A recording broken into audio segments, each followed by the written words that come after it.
Check, check, check, 1, 2.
Georgia, did you see the one from Dr. Saman? Yes. Okay. Yep. I did. It's the printed because she didn't have my email. I think. This one. Miss Georgia. Hi. Gotta be on the topic about because people are I'm requesting. just yielding my time. I don't feel like yelling at everybody tonight. But you're so good at it. I know. My kids seem terrified of me. I have no idea why. Okay, drains. And are you COVID or drains? Didn't let my son go to when I was mayor. She goes, it's just, Thank you. it's because it was Yes. issues like that. Thank you. Yeah, that's perfect. Thank you. COVID or drains? Are you drains? COVID, over here. Yep, that's okay. I'm just gonna put these right over here. Hi. Thank you. I moved the other pile just to uncomplicate things. Thank you. You're teaching your kids. I think it's my older boys that are messing with her. Yeah, but the next area is supposed to be pie. That's the next area. Pie? Pie? Are we all getting apple or cherry? I think those are Raspberry's my favorite. I know. Oh, that's my favorite. I love raspberry pie. I think everything. Oh, you really? Not many people make raspberry And pie. it's kind of because I don't. I just can't, I just weigh more when I'm done because I eat so Don't see much. many people. So,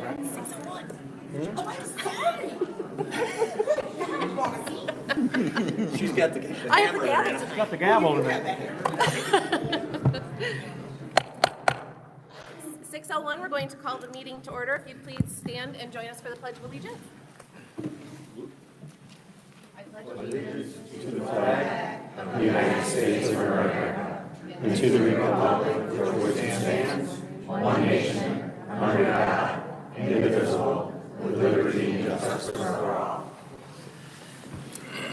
Thank you. May I have a roll call, please? Commissioner McConnell. Here. Commissioner Beeden. Present. Commissioner Dunn. Here. Commissioner Rushing. Here. Commissioner Vandenbosch. Here. Commissioner Bone. Chairman Baldwin. Here. Thank you. Are there any additions, deletions, or changes to the agenda? No? Do I have a motion to approve the agenda? So moved. Thank you. Do I have support? Support. Any questions, comments? All those in favor? Aye. Opposed? Motion carries. Item 5, the minutes of the previous meeting. Madam Chairwoman, I make a motion to approve and file the minutes of the 12/9/2021 commission meeting and the January 6, 2022 standing committee meetings. Thank you. Do I have support? Sure. Thank you. Motion support. Any questions, comments? All those in favor? Aye. Aye. Opposed?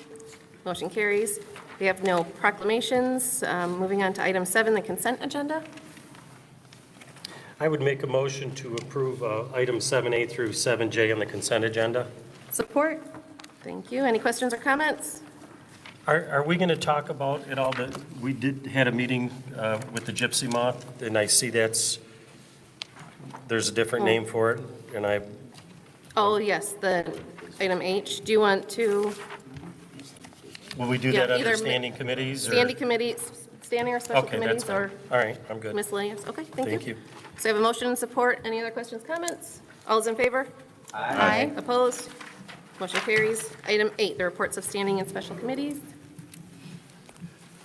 Do you want to?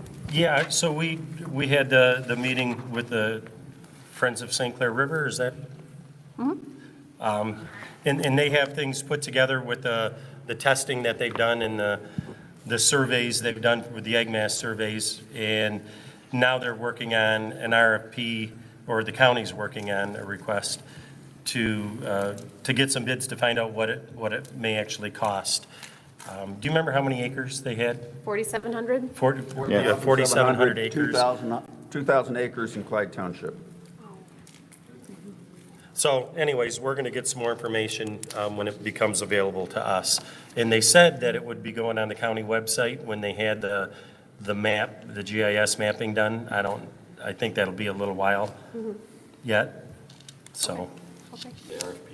Yeah, the initial cost on that is approximately $150 per acre, which would be $705,000 potentially expense to the county if we're going to do all 4,700 acres. And bids should, or the RFPs should go out when? I'm sorry, was that bids should, or RFPs would go out Yes. this month, or February? You'd have to ask Kerry or Dave Struck, he's here. The bids are expected back in February. Okay, thank you. Are there And questions? part of that, if I could add, Absolutely. is that we have to get on this very quickly, because if we wait till June to spray, no sense in spending the money, because the caterpillars would already be past the stage where it would be effective. So we need to get on this if we're going to do it, and start spraying, at worst case, probably the end of March. Thanks. All right, any other reports of standing and special committees? I just have a question. Is tonight's meeting being streamed, do you know? Believe so. Yep, Okay, thank you. same place. Okay. All right, do I need a motion or to accept special committee? Okay. Item 9, citizens wishing to address the board. If there's anyone who came in after we started and you filled out the form, if you still want to bring that up, you can bring it up to us. But we will start with Mark Height. No, Oh, you're with Bill McMurtry. Bill, I'm sorry. Please. They were, right. Thank you, sir. Thank you. Thank you. Thank you. Okay. Good evening. I'm from Brockway Township, Supervisor Bill McMurtry. I would like to thank the Board for the Commissioners for this opportunity to speak at this time. Subject at hand has to do with one of 16 invoices submitted for approval of payment tonight for county drain work performed by Tuzanowski Landscape Company for St. Clair County Drain Commissioner. This many invoices presented at one time at the end of the year to me seems strange. However, my concern is with invoice number 17270. This invoice has to do with Tuzanowski Landscaping repairing of the damaged water course on the Middleton Drain in Brockway Township as a result of the questionable problematic maintenance project that transpired in May 2021 by the independent contractor of Hard Rain Ecological, Rick Muselich, I believe. Pardon me for the pronunciation. I respectfully request that the Commissioners deny approval of the $1,750 charge presented by Tuzanowski Landscaping for this repair. Now, I trust that all the Commissioners received this copy of the Yale Expositor dated October 2021, headline, contractor didn't follow plan on Middleton Drain. I mailed each one of you a copy. This well-defined water course of the 2021 on the 2021 maintenance plan is marked as side water course stabilization at station 83+77. On the maintenance plan engineered by BMJ Engineering, the aerial view shows natural foliage at the point of entry to the Middleton, which stabilized erosion until it was totally ripped out, causing the water course failure. This is undeniable. The maintenance plan had to be ignored or totally misunderstood by Hard Rain Ecological. St. Clair County Drain Commission now, by law, has to have a filing contractor for pre-qualification applications. All contractors submit information for references as to the experience, personal references, and list of equipment owned to perform service of a drain work. Hard Rain Ecological has no equipment listed on the application dated March 10, 2020, not even a shovel, and lists Bob Wiley as his only reference. These agreements require contractors to supply insurance under their company name. Hard Rain Ecological created the debacle, so they should have been the ones to make the repairs. According to the Sequence of Erosion and Sedimentation Control Program, also known as SESC, there are two definitions for deficiencies created by contractors which are noted and outlined on the engineered maintenance plan for the Middleton project. You have about 20 seconds. Yeah, I figured that. Number one, energy SEC deficiencies shall be corrected within 24 hours of notification. The contractor will be assessed $100 per hour for every hour the deficiency remains uncorrected after the initial notification period. Number two, non-emergency deficiencies shall be corrected within 5 calendar days of the notification. Please wrap it up. Yeah, okay. Do you want to use Mark's time? Can he yield his Or time? Liz? Okay. $500 a day per calendar day for every day the deficiency remains uncorrected after the 5-day notification. It doesn't matter which passage the Drain Commission will probably use for justification. The bottom line is Hard Rain Ecological created the deficiency and is responsible for the repairs. Taxpayers of St. Clair County as a whole are owed the explanation to this situation and Drain Commission maintenance practices. In an email dated August 16, 2021 from Assistant Drain Commissioner Tony Eustace to Cheryl Petoskey Wilson, Water Resources Division of Eagle, formerly DEQ, whom I had previously contacted, Mr. Eustace stated, we have contracted the work to be done to repair the drain this week. The contractor that was chosen, Tuzanowski Landscaping. It took 2 attempts by them to get an acceptable repair. Current status, repair not known. First attempt failed. Repair date August 18. Second attempt, which produced success. Repair date approximately 1 month later. I sent a FOIA dated August 24, 21 to the Drain Commission for the cost of repair. Reply stated, no information available. Again, a FOIA dated November 22nd, 2021.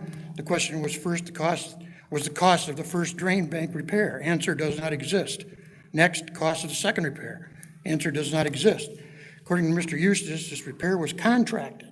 The invoice for the repair is dated December 6, 2021. A contract without knowing the financial obligation, things to me don't seem right. Many other concerns and violations have been brought to the attention of Eagle on the Middleton project. Again, On the front page of the Yale Expositor dated June 30, 2021, headline, Drain Commissioner meets with officials and farmers. A field inspection of the Middleton Drain was attended by St. Clair County Drain Commissioner Bob Wiley, Assistant Commissioner Tony Eustace, Hard Drain Ecological Owner, Operator Rick Muselish, County Commissioner Greg McConnell, affected landowners, as well as myself. It was at this meeting I asked the Commissioner Bob Wiley if he stood behind the quality of this work. He stated, yes, I do. My reaction to this statement has raised quantities of concern for the quality of the future maintenance projects of St. Clair County Drain. It also appears that 2021 maintenance expenditures have exceeded the annual limit allowed on an annual basis according to the current drain code. Exceeding the limit of annual expenditures is only allowed if the governing body, which in this case is Brockway Township, adopted a resolution. No resolution exists or was ever presented. Violations of drain over expenditures can be subject to review by the county prosecuting attorney. Again, I request the commissioners to deny approval of the Tuzanowski invoice for $1,750. Thank you.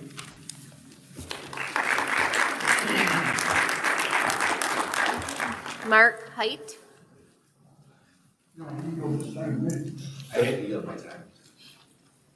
Oh, Bill, do you want?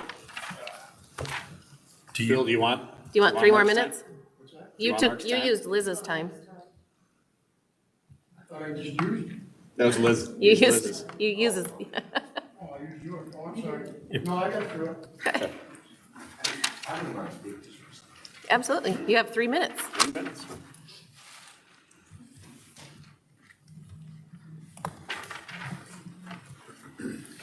I'm probably not as prepared as Bill, but I am one of the farmers in that area that was affected by this, and I kind of question, first of all, I question why it was done at all, because we have tiling that empties into this drain, never a problem at all.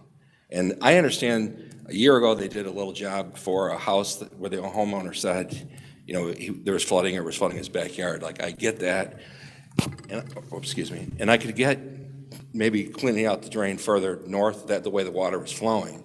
But I don't understand why we went to the south. I'll be really honest with you. And that drain, you know, once, if it rained or whatever, it would run, and it was dry afterwards. It's not dry now anymore. It is where it wasn't drained. And I just kind of question, like, why was that even occur? Why did that even occur? And I'm under the impression that the commissioner, drainage is reports to you, and I just, in my opinion, I think it needs to be looked into.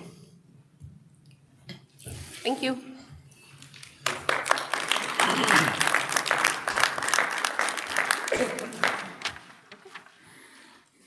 Lisa Ferguson?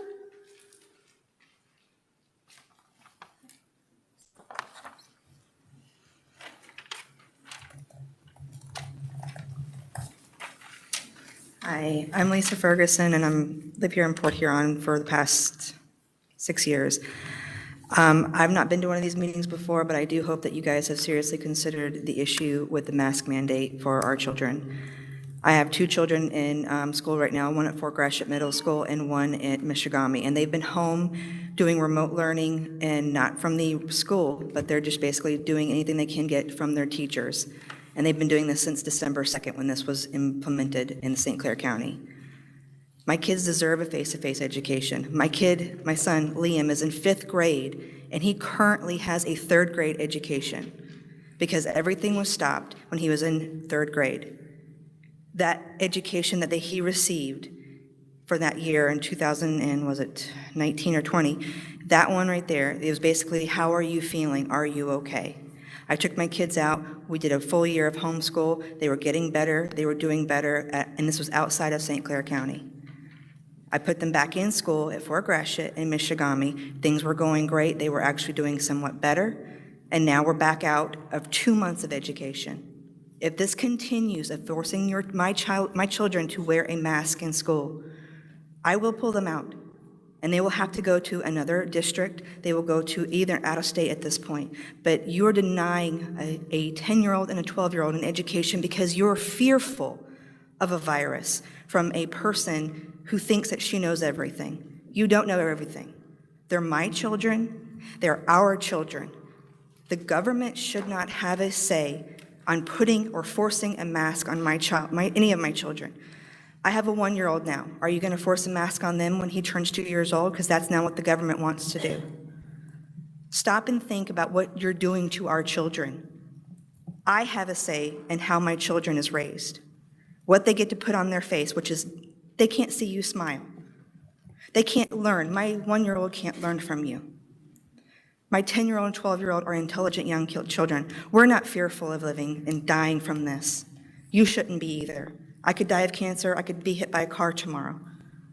This is a minimal virus that has a 98% of living, and you're fearful of this. Are you fearful of RSV? I've got plenty of diseases that I can name that I look at in medical records. I'm in clinical research. I'm not an uneducated fool.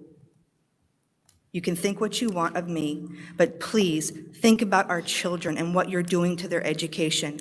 We now have, unfortunately, probably the dumbest generation on our hands right now. The dumbest. They're 10 and 12. They deserve a face-to-face education. And if it continues, we will leave Port Huron. Take our tax-paying dollars out of here. And I hope everybody else does it. So please consider removing this person from office and involving the parents in any future decisions in regarding our children. They're not yours. They're ours. Thank you.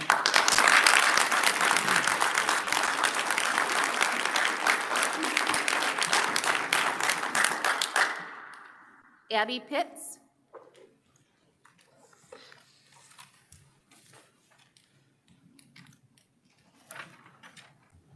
Hello, my name is Abby Pitts. I'm 15 years old. I'm a sophomore at Elginak Junior Senior High. And I don't know how many point of views you have from a student's whole perspective, but I'll just give you like a story to imagine like being in school. So you're sitting at a desk and you're worried because that's what students are. They're just worried about schoolwork. And you have to sit there, and maybe you're just a little tired that day, maybe you have a headache, and you want to take a little breather, and then your teacher yells at you, and you might get scared, depending on the teacher. And scaring students is not a healthy learning environment. I don't think that I personally learn better in a fearful way. And most people have like out of school things that they have to do. And all the cases that I know of people getting COVID in my school, they got it out of school or their family got it. They didn't even get it. And I had COVID-19 in April of 2021. I had a headache and I was tired for like 3 days. It was not bad for me, and all of the teens I know that have gotten it have not had bad symptoms. COVID-19 has affected us a lot, but the choices that are being made here are affecting us more. We cannot learn in a fearful environment that is just, we're all just worried, we're all just stressed, and I know that my mental health has been very much affected because I know that I personally have been less enjoying school. I have not been able to enjoy my friends' time as much as I could have if I was able to more fully hear their laugh and see their smiles, including the teachers too, because they're nice too. And covering our faces makes us lose confidence, which a lot of people need. And to some people, this might be like emotionally and mentally damaging. Because covering our faces like you don't want to see us makes us feel hurt. It hurts. And it's bullying to me personally, to be told that you don't want to see me, that you don't want other people. About 20 seconds. Thank you. It makes us feel insignificant and hurt and just less of a person, less of a human with an opinion and a voice. and actual feelings. Like, I don't feel like I could belong with the people around me. Please wrap it up. All right, just because of something like this, because I'm not afraid, even though some people might be. Thank you.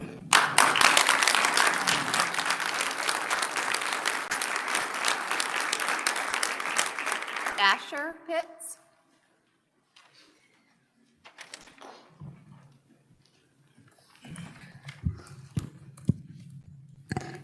My name is Asher Pitts. I am 11 years old in 5th grade at Elginak Elementary. Why are we masked up? You say it is to keep us safe, but the masks do everything but that. They fall and get dirty, then people put it right back on. They are everywhere, the floor, inside, on the ground, outside, well, on the ground outside, in the trash, in their pockets, and in their sweaty hands, getting it dirty. Masks will keep you from spreading diseases, but I cannot give you anything if I don't have anything.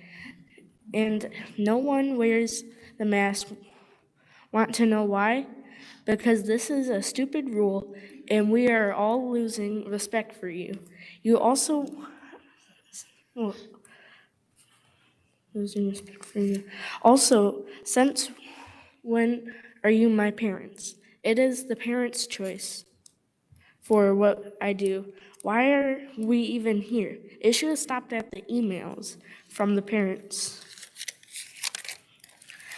At the last meetings, you said the health director is in a too high of a position to be fired. Why, too high of a position to be fired? Why, if you say that, then that means why we do not have a voice. And I know you know this is illegal. We all know that. So why is the health director not in jail? And one time I was at the store. It was before Mass, but this lady said she loved how I was smiling. And I hate that people can't see my smile, and I can't see their smile. And it makes me sad. Do you know how much time we waste with the mask? We already have to worry about school, but now we have to worry about COVID and masks. Sometimes my school has us take some time for us to refresh the rules in our minds. They have little videos, and it takes 30 minutes to an hour. And the one time we had the mask for We've got about 20 seconds. we had mask for our refreshment, and it took about an hour of math time. Thank you.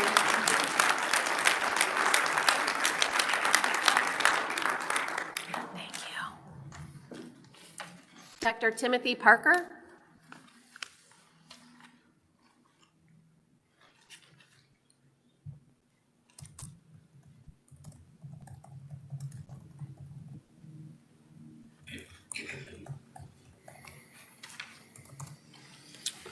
Good evening. I know I'm going to need some time, so I think we got some people that will yield their time. To try to reason toward doing the right thing seems to be a waste of time and breath. Tonight, I move away from a direct confrontational mode and move toward an analogous biblical case. Here's what I want to do and make the point: to seek religious exemptions regarding the mask mandate. To my knowledge, they are not offered and or approved in any K-12 school in the state. I speak to patriot, Christian, and freedom-loving people who moan under the weight of tyranny-laden and soul-cringing mandates.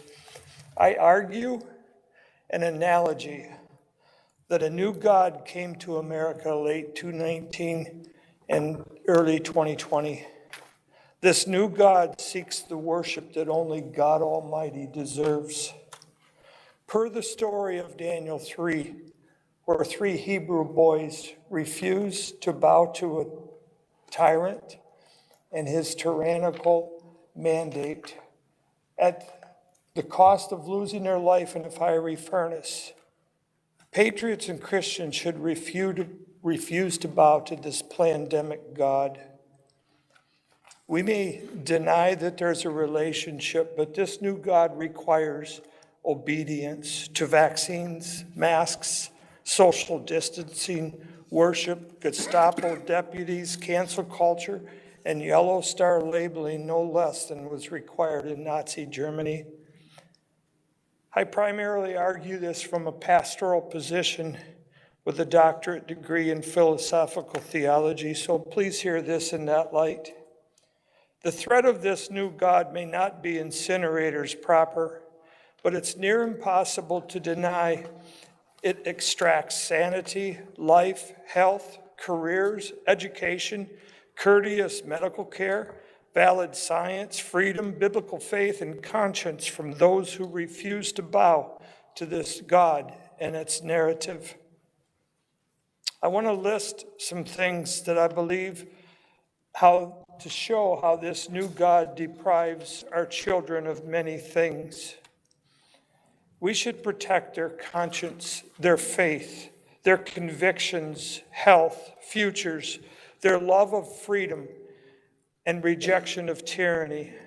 About 20 seconds.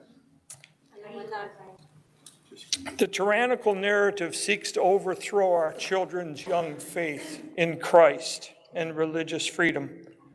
The mandates subvert sincere but inconsistent or formulating religious beliefs. Foresight was truncated as schools have not offered and approved religious exemptions for masks. Children and parents are being bullied and threatened to think they must render unwarranted submission. In our constitutional republic, it is only right for children and parents to demand God-given rights to freedom. As such, constitutional laws and God's word have been clearly violated to destroy life elements by masking. Our spiritual crisis flows into education, civics, healthcare, and social and cultural crises. Refusing to bow to this new God when the narrative plays gets us thrown into various fiery furnaces. This COVID pandemic God was built in the shadows where dark money came to the forefront. It was built by Marxism, the Illuminati, CRT, BLM, social justice, wokeness, and twisted history. COVID deputies were hired or freely assumed their role, even as most don't get paid like Dr. Fauci. The new status quo is one of tyranny, death, shame, destructive labels, intimidation, and abuse. Tyranny breeds dysfunction, even as obedient faith to Jesus and his gospel overcomes tyranny.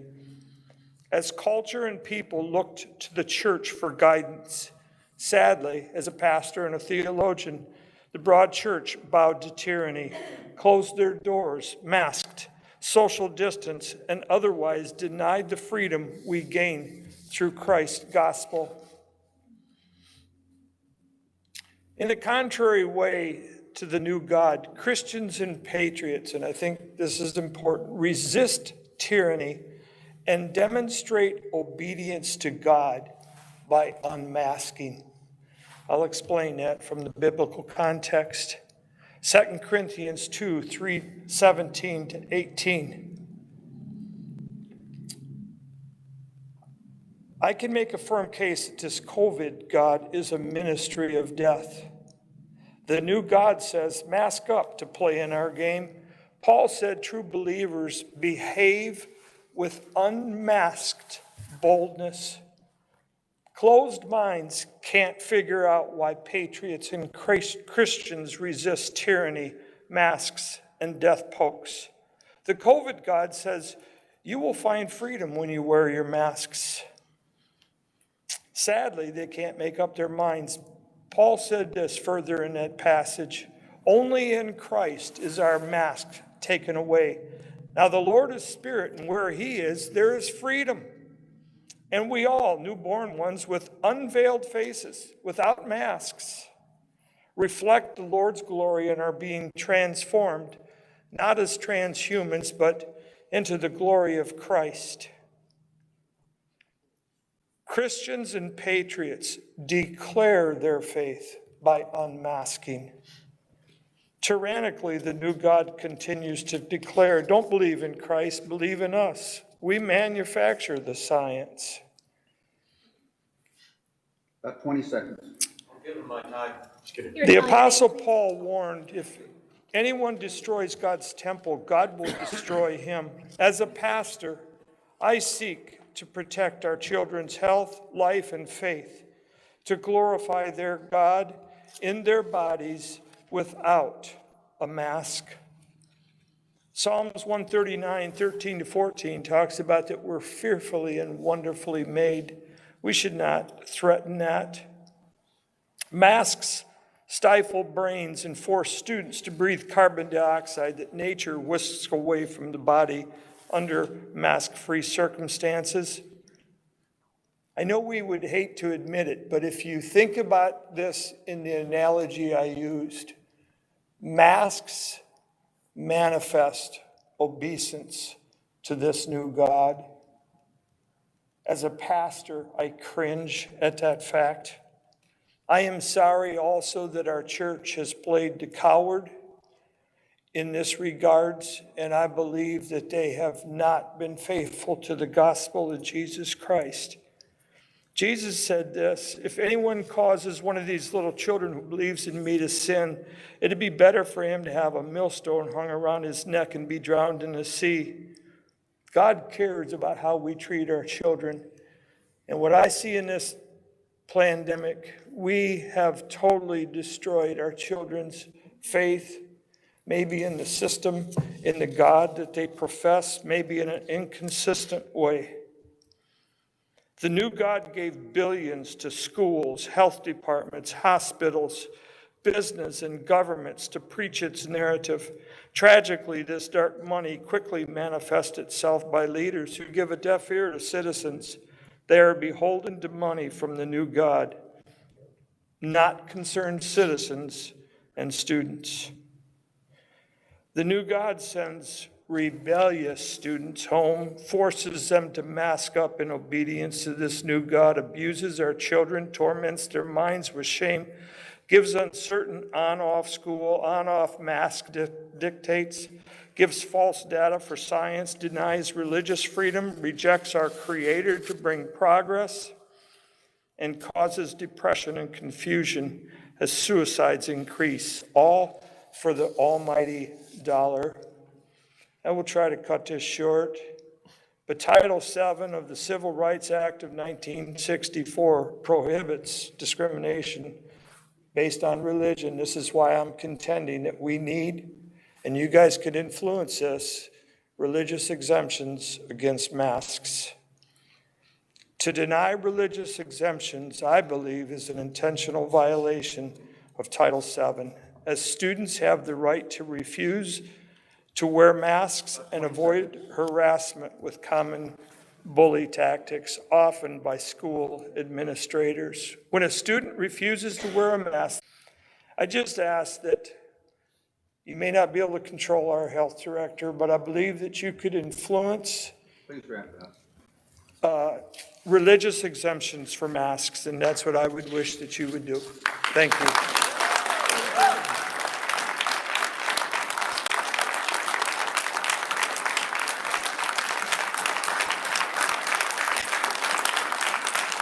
Kim Fenner.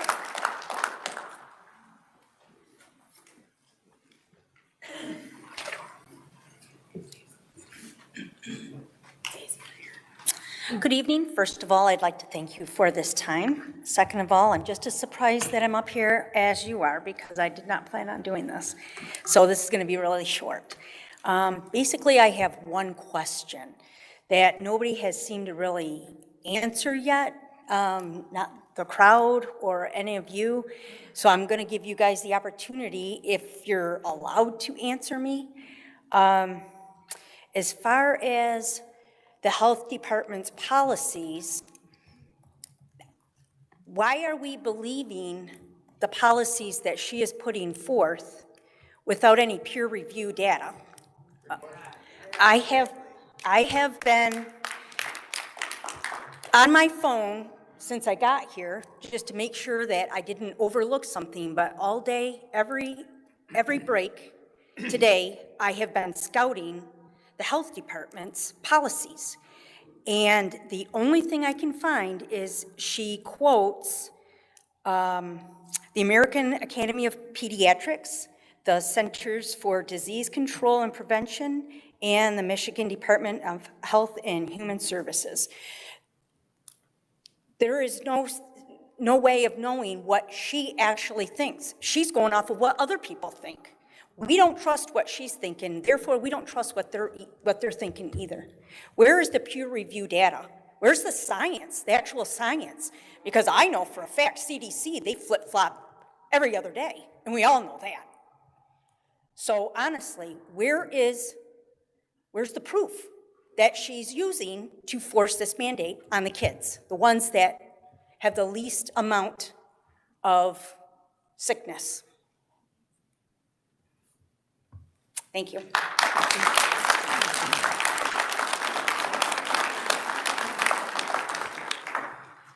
Tracy Burgee?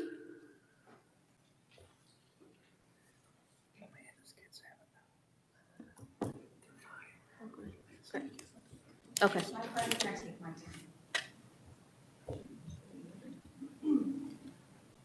So, yeah.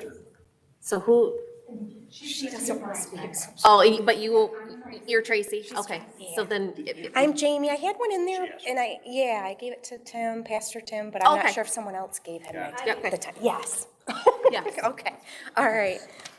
So I'm Jamie Meyer. I have two daughters that go to Marysville Public Schools. One's in right now. She's choosing to wear a mask, and one is at home from the middle school, and she can't tolerate it.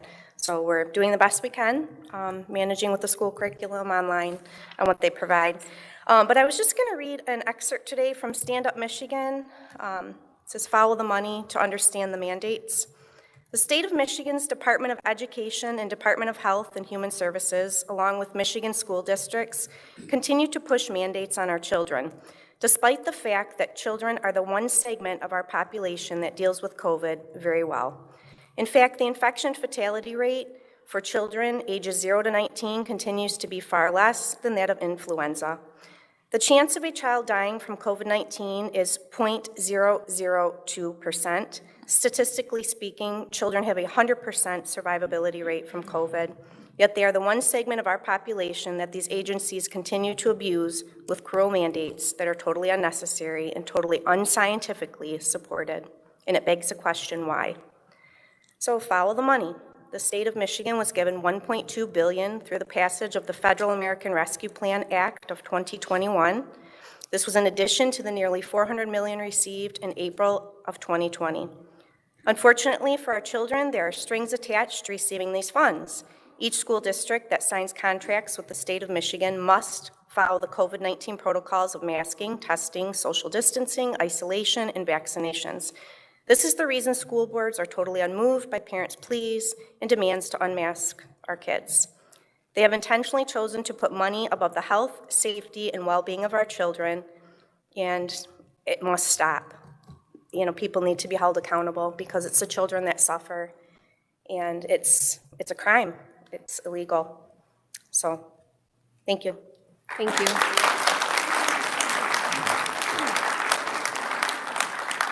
Kathy Capone? I give my time to Helen. Helen, are you ready? I think so. Okay.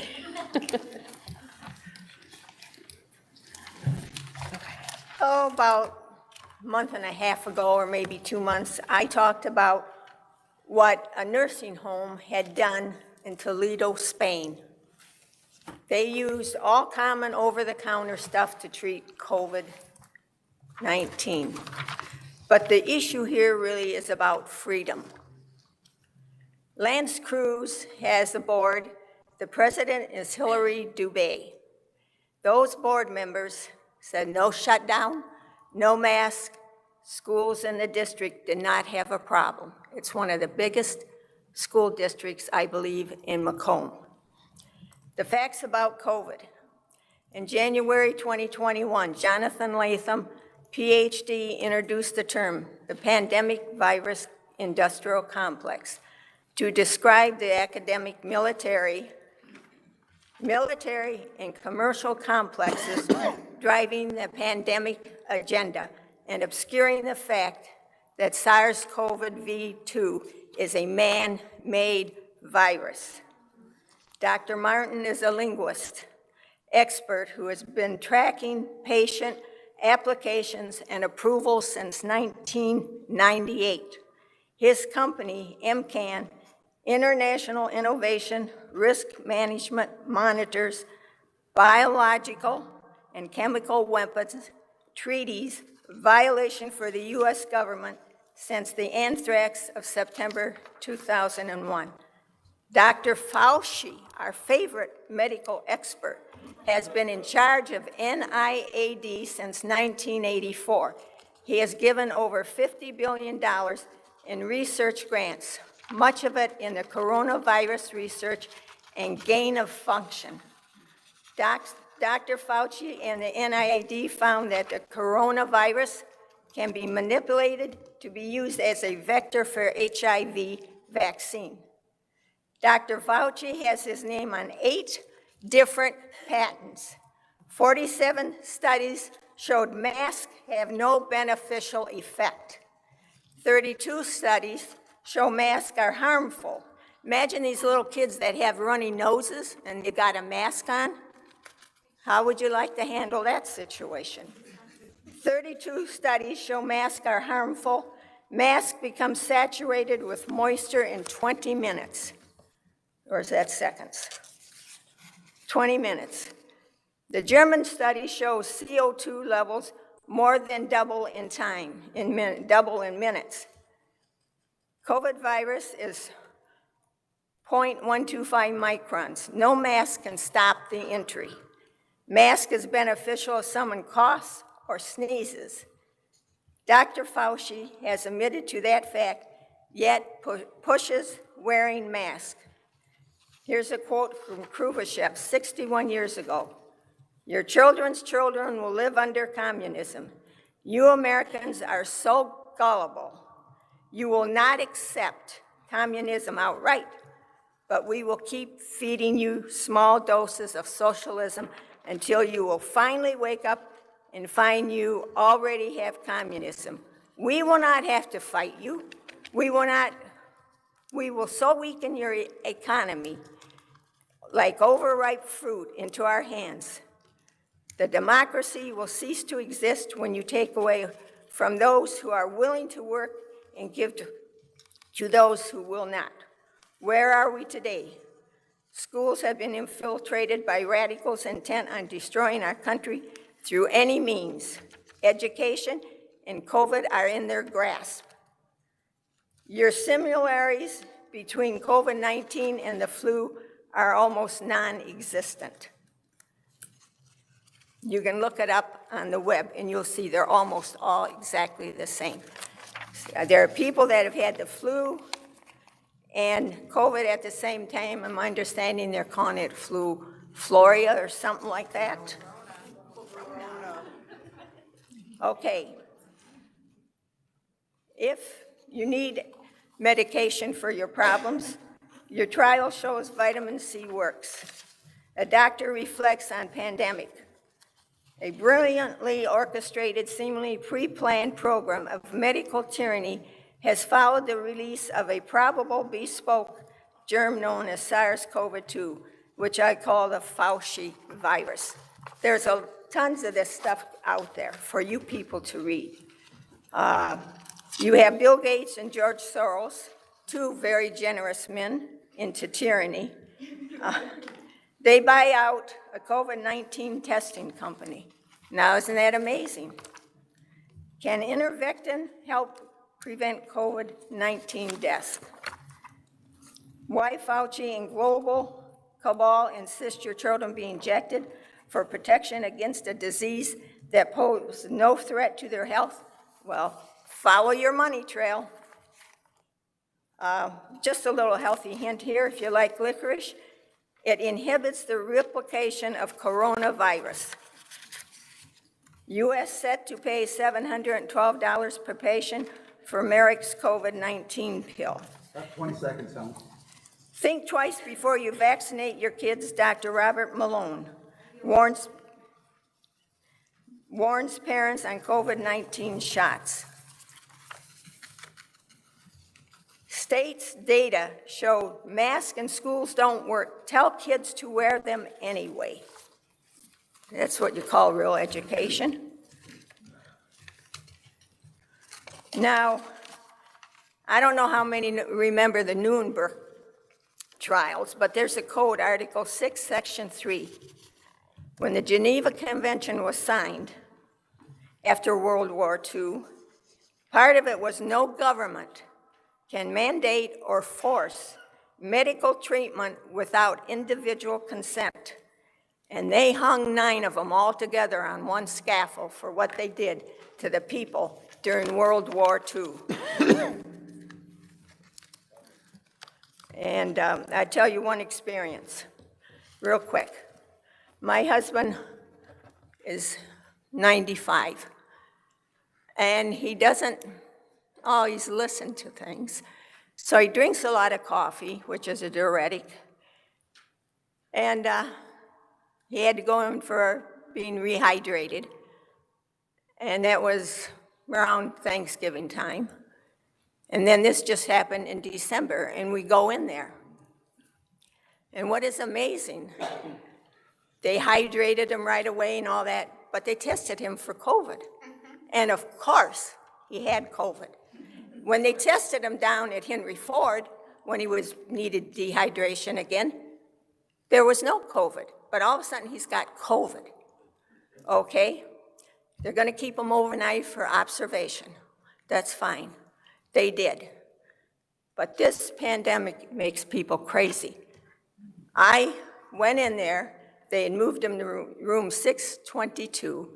I was not supposed to go up there, but the people on the desk didn't know, and they just said, go to North Tower, go up to 622. I go up there, carry the little bag he requested of clothes change, and all of a sudden I'm in his room.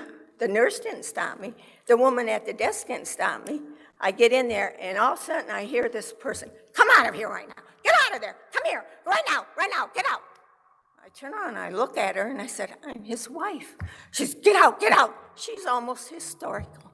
So I took my time coming out of the room to watch her, have her fit a little bit longer. But my husband came home that day at 4 o'clock. Now, when I was in the emergency room with him, did anyone say to me, About 20 seconds, Helen. have you been tested for COVID? No. They didn't even ask me if I should be swabbed. I went through there. We have not had any problems with COVID. We've been all over, and we're independent, and we're still going to be that way, and we will not have the COVID shot because it causes problems. So I'm telling you people, if you're against something that's not constitutional, don't put your kids in the mask. You can pull them out. You can homeschool them. You want to know about homeschooling? See me after this.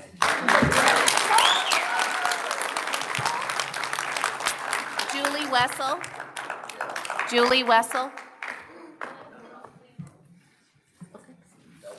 As Jim also? Okay. Marcy McClellan?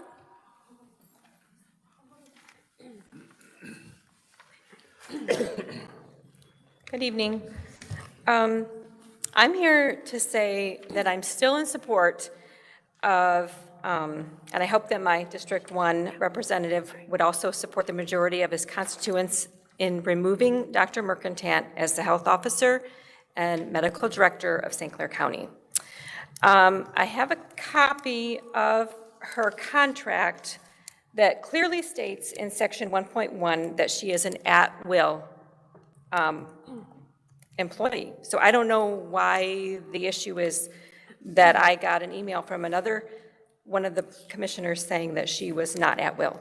So I just am hoping that you all know her contract and that she is at will.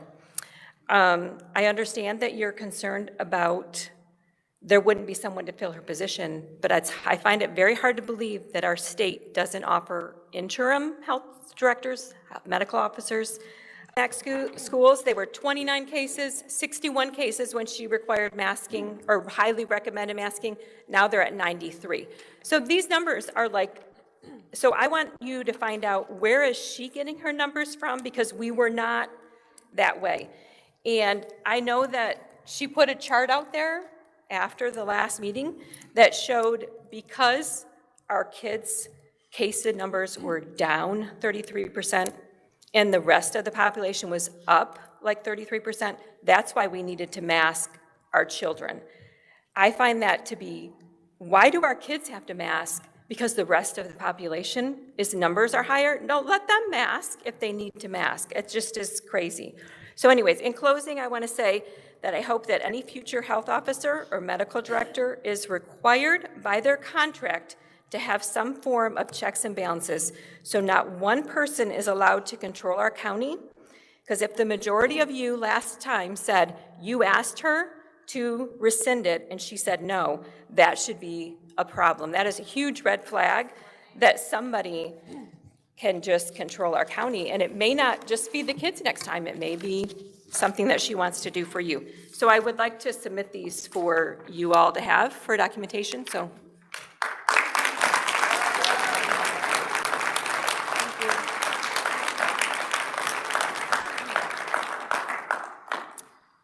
Pam Binsfield?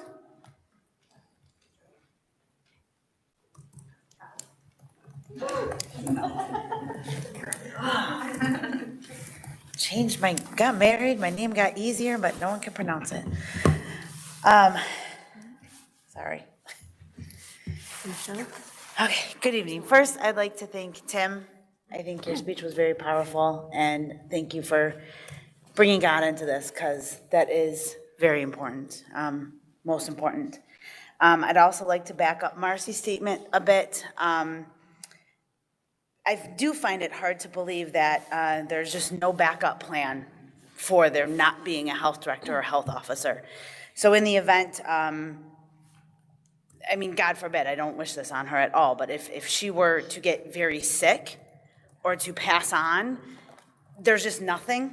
There's nothing. We have no backup plan for that. If she quits, no backup plan. I find that very hard to believe. There has to be something. And I feel that it's lip service is being paid to all of us who show up every week, every other week, every month, stating how we feel. We email, we call, and this is just to placate us. It's unacceptable. I actually wanted to come up here today and read something. These are not my words. Unfortunately, I was not able to find out the gentleman's name who said these and who actually posted this. I would like to give him credit for it, but I think it's very powerful, and I'm sure others have heard it, but I'd like to share it with everybody tonight. It's just a short shutdown. It's just 15 days to slow the spread. It's just social distancing. It's just 6 feet apart. It's just a temporary furlough. It's just working from home. It's just a few layoffs. It's just the non-essential. It's just closing your small business. It's just closing down your church. It's just cashless payments. It's just to protect yourself. It's just to protect others. It's just online learning for a semester. It's just online learning for 2 semesters. It's just mandatory so kids can go back to school. It's just virtual graduations. It's just one lonely Thanksgiving. It's just one lonely Christmas. It's just one lonely Easter. It's just one lonely birthday. It's just canceling one baby shower. It's just one wedding you'll have to miss. It's just not seeing your grandparents this year. It's just not being able to lay them to rest. It's just a piece of cloth. It's just a face shield. It's just something medical workers should wear. It's just something to cover your face. That's 20 seconds. It's just two things to cover your face. It's just so you can get on an airplane. It's just something you have to wear all the time. It's just one stimulus check. It's just two stimulus checks. It's just 3 stimulus checks. It's just an eviction moratorium. It's just another $1 trillion of your tax money. It's just unemployment benefits. It's just so you can keep staying at home. It's just one injection. It's just 2 injections. It's just a few bad reactions. It's just a few side effects. It's just a booster. It's just upgraded guidance. It's just until we get the new variant under control. It's just a card. It's just another mandate. It's just another lockdown. It's just a face scan. It's just another curfew. It's just a safety measure. It's just a microchip. It's just so we can prove they've gotten it. It's just door-to-door enforcement. It's just separating those who choose not to get it. It's just removing them from society altogether. It's just a fact check. It's just to fight fake news. It's just silencing those conservatives. It's just deplatforming the president. It's just deplatforming his supporters. It's just silencing those who question the narrative. It's just giving up a few of your freedoms. It's just so you can have a bank account. It's just so you can have a job. It's just so you can enter the store. It's just so we don't take your kids away from you. It's just so we can contact trace. It's just so we can track your movements. It's just so you can exist. It's just so we can get back to normal. It's just so we can get back to normal. It's just so we can get back to normal. Just stop. The word just has become the most dangerous word in history because they just want to see what you would tolerate. It's just so we can also end this nightmare. Because if you just opened your eyes, if you just realized where this was going, if you just refused to comply, if you just refused to conform, if you just refused to submit, if you just stand up for your rights, if you just organize and push back, if you just stop patronizing those who despise you, if you just demand to be free, if you just realize your own power, if you just realize we have strength in numbers, if you just realize that we are the majority, their power will just disappear.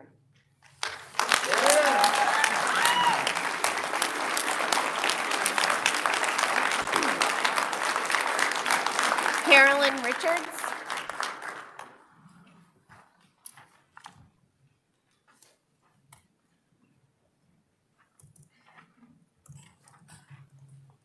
You guys have got to be sick from hearing from all of us every week, every meeting. At what point are we done? When will we know if Dr. Mercantile decides to extend the order? Will it be Thursday night on the 27th before the order expires at the close of business? Has Dr. Mercantile presented data showing this is working? Because I know more people now that have gotten COVID than before Christmas, before the masking. This is cold and flu season. My family has had COVID, and it was nothing more than a head cold for us. Our superintendent stated at last week's board meeting that we have more kids missing school because of the mask mandate than we do of COVID. How does that make sense? Are you aware that the CDC has stated that the cloth and surgical masks are not effective against COVID or against this virus? Why are we still mandating it? Are you aware that the areas with higher mandates and higher vaccination rates have higher cases of COVID? Why are we still having mandates? I can recall years past, my kids coming home and saying, oh my God, like half the class was gone today, like everyone was out sick. It's cold and flu season. These exposures to these illnesses help to build our immune systems. It still bewilders me that our most vulnerable population is out there able to make choices regarding their own health, but our least vulnerable population is being covered up by their main sources of oxygen. I know you feel like there's no point in telling Dr. Mercantile to rescind this order because she won't. She did that last time. And there's only just one more week. But to us and to our children, that's 7 more days of school of not breathing. That's 56 more hours of sitting in class all day long with these masks over their face. Most of you have stated that you don't agree with the mask mandate and that you were not told about it until right before it came into effect. So what I don't understand is, what are you showing us that you're showing us that you still do not hear us? You are not listening to us by, like she said, just giving us lip service. You're just appeasing us until the order goes away. You are being complicit with the barbaric tyranny that she is doing to our children. It needs to stop. Thank you.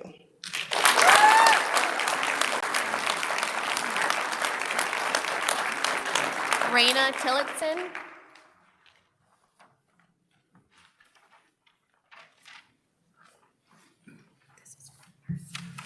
Good evening. I agree with Carolyn. I'm sure y'all are sick of hearing the same thing over and over again.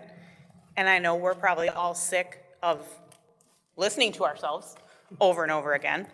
But we have to do something. So this is what we've resorted to, because you guys, in my opinion, aren't doing anything. I want to address 3 quick things, because again, we've all said the same things. Last meeting, we're all saying the same thing. This meeting, nothing has changed, except a few small things. Quickly, I haven't seen Dr. Mercantile here, is that correct? She's not here, okay. Well, I'd like to address the data slide that she posted after the last meeting. Just by a nod of heads, did you all see that? The data slide? Somebody already referenced it. The percentage up and the percentage down.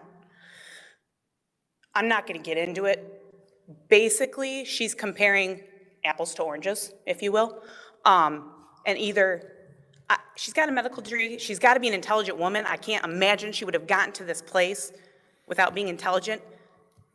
But there's 2 options there. She's either an idiot or she thinks we're all idiots to put something like that out there as a reason for these mandates.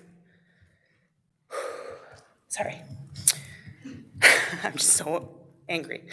The findings that she cited, I know somebody had asked if she had any hard data.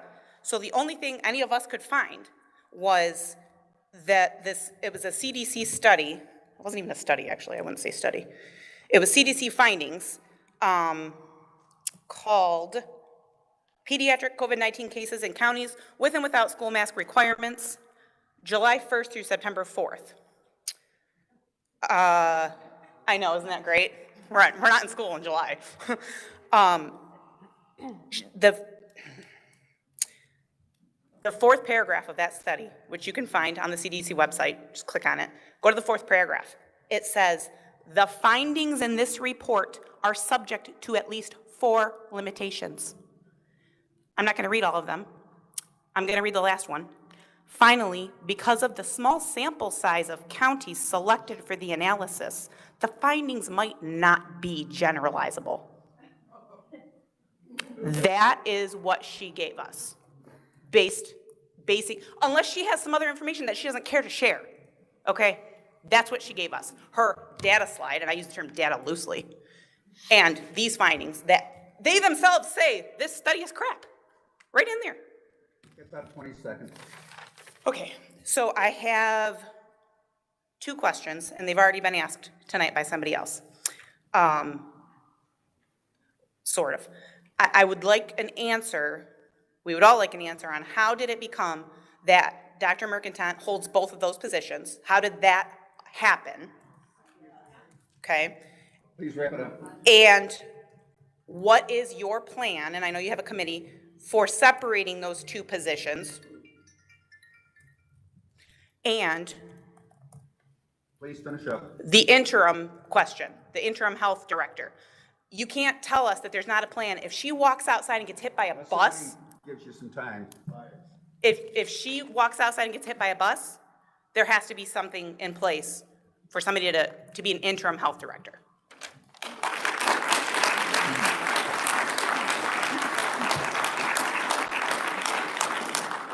Marissa Volstedt? Volstedt?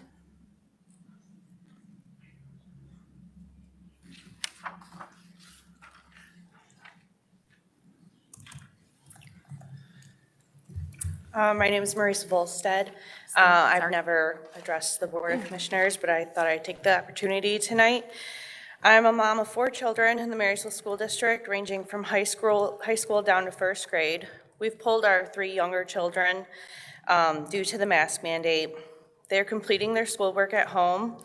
We will be unenrolling them from public schools if this mandate is not lifted at the end of the month. You, as the Board of Commissioners, are our last hope. Our school boards ignore us. I've been to almost every school board meeting in our district for the last 2 years. They don't care, and they won't even communicate with concerned parents. We're asking you to instruct the public health director to rescind her unlawful mandate now, so us parents can plan to get our children back into school. These mandates and policies will eventually ruin our public schools as more and more parents take their children out. Our children have suffered enough. Do you know what another week of a mask mandate will do? It will put my children a further week behind, and they've already lost so much. This is the 3rd year of interrupted education. My first grader has never had a normal year of school. She thinks this is normal. She thinks this is normal well, we can't go to school anymore because of the masks. It's normal for her. She's 6 years old. She finally made some friends because we were told this would be a normal school year, so I put my kids back in. She finally made friends. And it's all just taken away from them, all of them, again. Our children have suffered enough. Do you know how hard it is to catch back up? I have 4 kids. I'm not a teacher. I do my best. I have 4 kids, and all their grades are suffering. Do you know the pressure it puts on us as parents? Do you know what it's like to listen to my middle schooler cry because he's so worried? He finally got friends again this year, and now he cries. He cries because we can't catch him back up. He was sick and missed school. Then the mask mandate came around. His semester it's done. It's done for him now. He has to go, when the mask mandate ends, he has to go back and face these teachers. And who knows what they're gonna think? What are they gonna think of my children? Does anyone think about that? Do they think of the harm that's coming to our kids?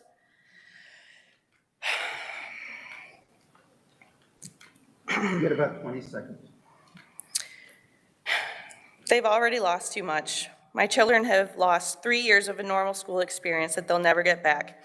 You need to choose which side you will stand with and act decisively. Demand that she rescind her order or face serious consequences. Thank you.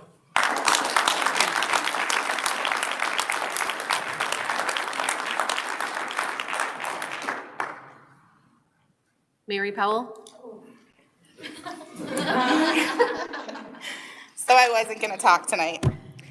But first, I want to say that I blame all of you on the board for the reason that our health department has 1 person doing the job of 2. You guys are the problem. Now, I would wish that Dr. Mercantile was here because I'd love to thank her for the lovely landscape that we now have around St. Clair County. The mask flowers are beautiful. Thank you. Have you ever been at an elementary school when the kids are let out? Because I have. They rip those things off their faces so fast, and the disposable ones go right on the ground. So let's just keep polluting. Why not? I have a senior who is an honors student, who is a star football player, who is getting offers from colleges, who's going to drop out February 1st if there's still a mask mandate. Is that what St. Clair County wants, is a high dropout rate? Because I know 15 more that are willing to walk out. Now, you parents who have the school districts that are providing the schoolwork for you for keeping your kids home, you're so lucky. Port Huron doesn't. They send them truancy letters and threaten to lock up the parents for not sending their kids. How is that right? How are these kids continuing to be punished over a virus that has NyQuil symptoms? As a board, and I know you formed your committee, which I really think that you should have had more than just 3 board members. You should have had members of the public.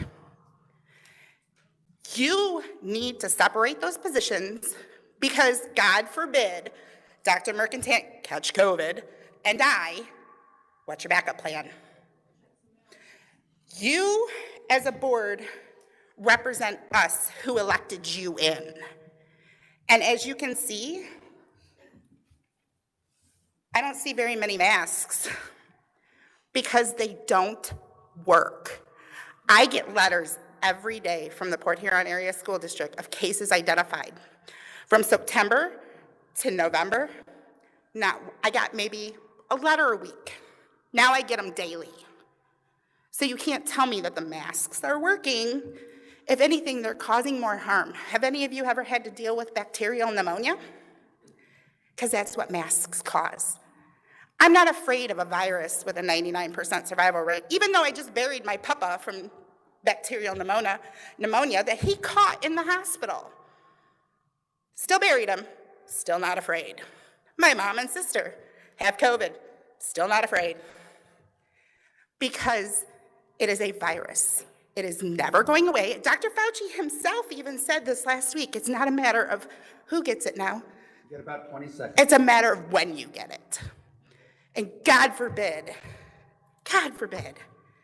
that any of you have kids that are talking about dropping out of school, because that's not fair to our future who are going to be wiping your butts in nursing homes. You got the stupidest generation now.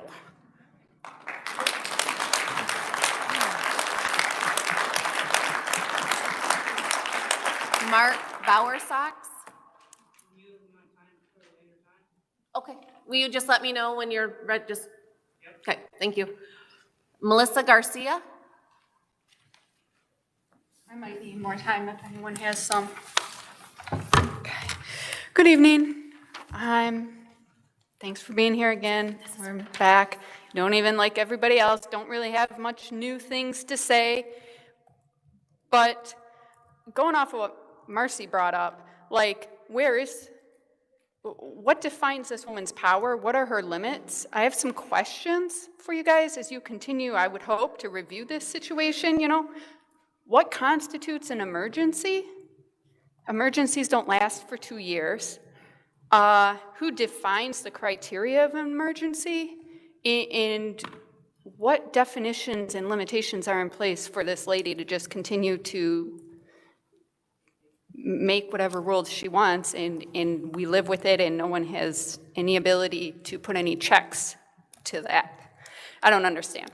But I do have a question. If you guys can just even nod your head to give me an answer. Has anyone been in contact with the health director, and does anyone know actually if she intends to extend the mask mandate? Have you been in contact with her? Do you know if she intends to continue the mask? You don't know, or she isn't? We do not know. We do not know. Okay. Okay, thank you. I just needed an answer for that. So I'm just going to bring up the fact again that 400 kids a year pass away with COVID out of 72 million. That is a fatality risk of 0.0005%. It makes me sick when she puts out slides and letters and statements that, we're masking up the kids for their safety. Nobody talk back when it's kids' safety. It is not about their safety. It is about her manipulating the public and imposing her agenda. We are so sick of it. We have come to you guys again and again for some help. I feel like we haven't really accomplished anything in this, but I want everybody out here to know that I've been talking to a constitutional lawyer, and we are proceeding with the case. So,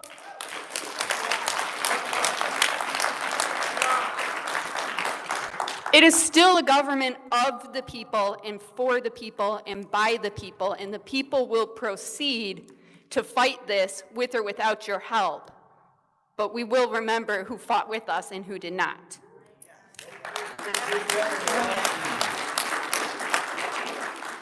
You guys, I am taking names and contact info if you want to be a part of it, if you want to get emails so that you're aware of what's going on.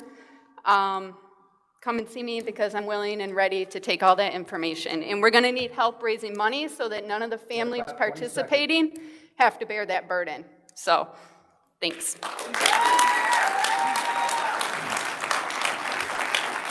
Sean Treadaway.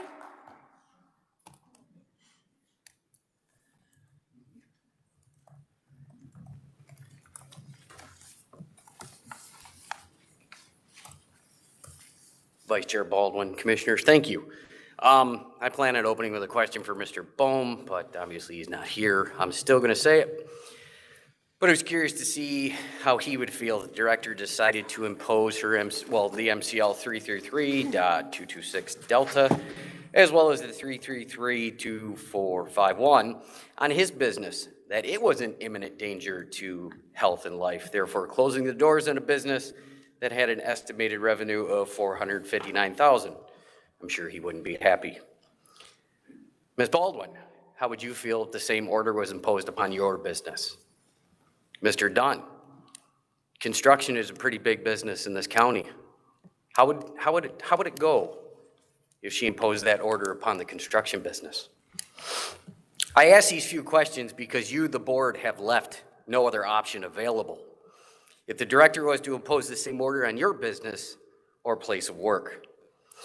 By allowing the director to hold both of the county's highest health positions, you have effectively tied the hands of anyone that conducts business of any type in the county. You yourselves have set up the Sinclair County oligarchy. Why do I say this? What is an oligarchy? It's a small group of people that control a country, organization, or institution, or in this occurrence, our local schools, our boards of education, and this board of county commissioners. Power that rests with a small number of people, usually with ties to wealth. Citizens have a very limited role in this type of government. What's a citizen? That's an individual with the ability to influence the political and social and economic systems of the regime in which they live under a fully consensual government with constitutionally protected freedoms. A lot of citizens back there. Right now in this county, the citizens are under attack from an oligarchy. We are also battling the bureaucracy, a large growing group of individuals that are both unelected and unaccountable experts that use their powers to combine all three branches of our government to impose their will upon us for what they feel is right. Let's break it down a little. The director has been given a blank check to do what the director deems fit. In the figurative sense, the director is able and willing to do whatever she feels necessary to fulfill her goals. With the full backing of corporate counsel, another unelected and unaccountable individual, the director has been told that do with what you may when you choose. Again, an oligarchy. About 20 seconds. Thank you. Small number of people in control. Now we're going to add in the local school superintendents, unelected and unaccountable individuals. Then with the backing of who you might ask, that's right, Mr. Gary Fletcher, are echoing this board's decision that we cannot do anything. We need to follow the director's orders. Oligarchy, bureaucracy. The rise of the bureaucrats present a huge, unique threat to the citizens because they will continue to set policy while being unaccountable to the citizens. They seek to transfer social and economic equality by transferring the sovereignty of the citizens to the bureaucratic experts. Federal, state, and in this case, local agencies have been delegated the power to act as a judge, jury, and executioner against anyone who goes against this order. And they also have the unlimited resources of the state and local governments to wield against the limited means of the average citizen. Let's take a look at that. The director has imposed a health order upon our local schools. If that order is not followed, the local schools can and will be charged with a misdemeanor, criminal sanctions, injunctive relief against the entities that do not comply with the order, potential liability if they act against the order, gross negligence for knowing noncompliance with the order, and the creation of an unsafe work environment. You may ask, where does that all come from? Where did I get that? Well, I got that from my local district superintendent. Kindly asked where she got it. Never going to believe this, Mr. Gary Fletcher. Unelected and unaccountable individuals with bureaucratic power. This board has stated publicly that they have no options. An elected body by the people, completely impotent to act against unelected St. Clair County bureaucrats. You have done that. To add to the point of oligarchy, the Port Huron School District has now officially passed a resolution supporting the St. Clair County Health Department, citing a proactive partnership. With the help of the local paper reporting that the health officer that has been under attack on social media, county officials braces for upset residents. And recently, the letter to the editor from a trustee of the Port Huron School District stating that there is anger and hatred, insisting that we are not working together. I'm glad that Mary mentioned it, because I was going to actually bring it up, but she mentioned it as well. I pooled the local schools because I'm sure you all know that we all talk. Mr. Tim, the trustee up there, says we're not working together. What I call not working together, and I'd like it out so everybody knows it at this meeting, Port Huron is the only school not offering homework to the kids that choose not to go to school right now. Got about 20 seconds. Okay. Thank you. Geneva? Okay, thank you. That's terrible. If this is really about the mask and protecting the kids, then those of us parents that keep our kids home and those children that decide to go unmasked, they have a 100% chance of not spreading the virus within the school. But yet Theo and the Board of Education at Port Huron, which I don't go to, but they choose not to share homework with the kids? Come on. That's what she has facilitated with the help of certain individuals. So I ask if you've not been paying attention. This is an order put in place by one person, explaining the teamwork and cooperation in that. This board has a decision to make. This board needs to implement checks and balances, thank you for that back there, into the bureaucratic hiring of any county director or officer. Perhaps it's also time to look into who represents the county in a legal matter. I also encourage all of you to read the Public Health Code of Ethics, published by the American Public Health Association. It's only 34 pages. It does not take very long. But onto the director's statement to the board dated 1/6/22. Previous and recent use of strong recommendation did not prompt many students to use face coverings. During winter break, students traveled, socialized, and congregated for several weeks without masks or other mitigating layers in place. How the hell does she know that? Seriously, take a minute to pull that in. This is the person that we're calling an expert, okay? Without a mandatory masking policy, most of us will not opt to use face coverings. Opinion? Maybe. Without a mask mandate, it is highly unlikely that our schools, or highly likely that our schools would have to go to virtual very quickly. Is this a threat? How can she even make this statement? Does she have the authority to push the schools to virtual?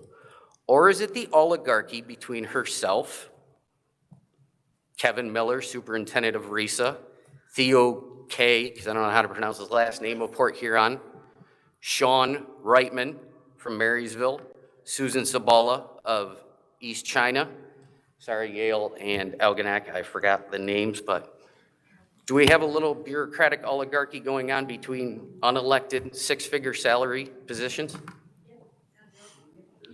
Just remember that this board has admitted with contract that the director was allowed to hold both positions. It is you, maybe not all of you, you might not all have been on the board at the time, but it is now your responsibility. Fix it, or those of us will, because I guarantee 5 of you are facing challengers. Thank you.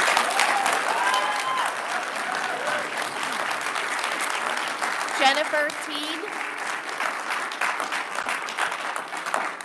Jennifer Teed. Oh, yep. We'll put you right there. And just wave to the next, okay. Derek Post.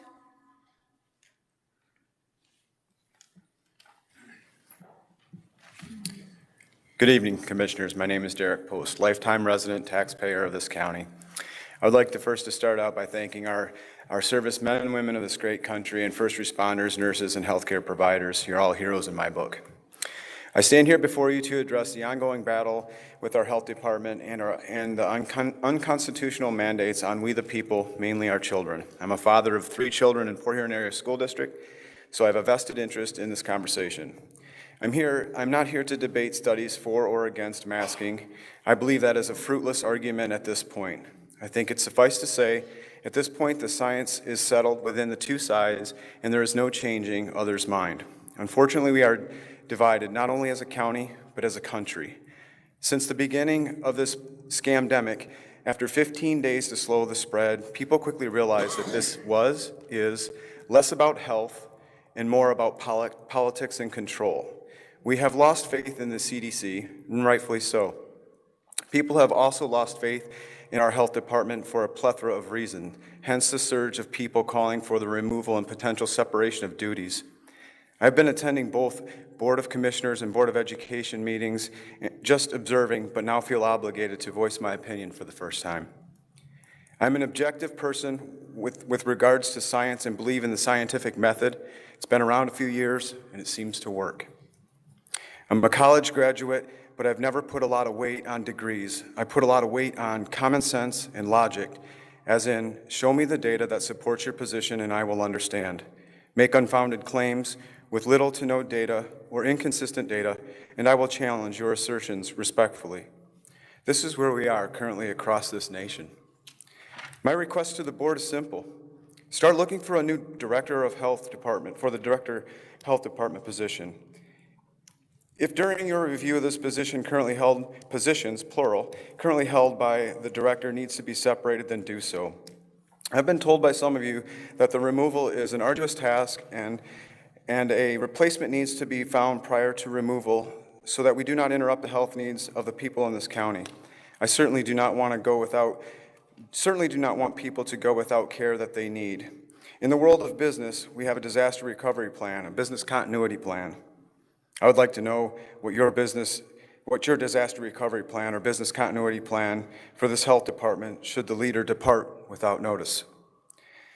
I find it appalling that our Port Huron Area School District Board focuses time on a resolution to support the health director while our school district is performing in the bottom half of the state academically.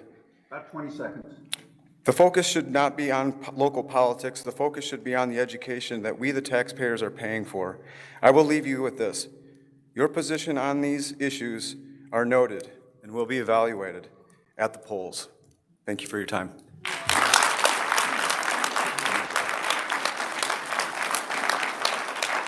Amanda Spears.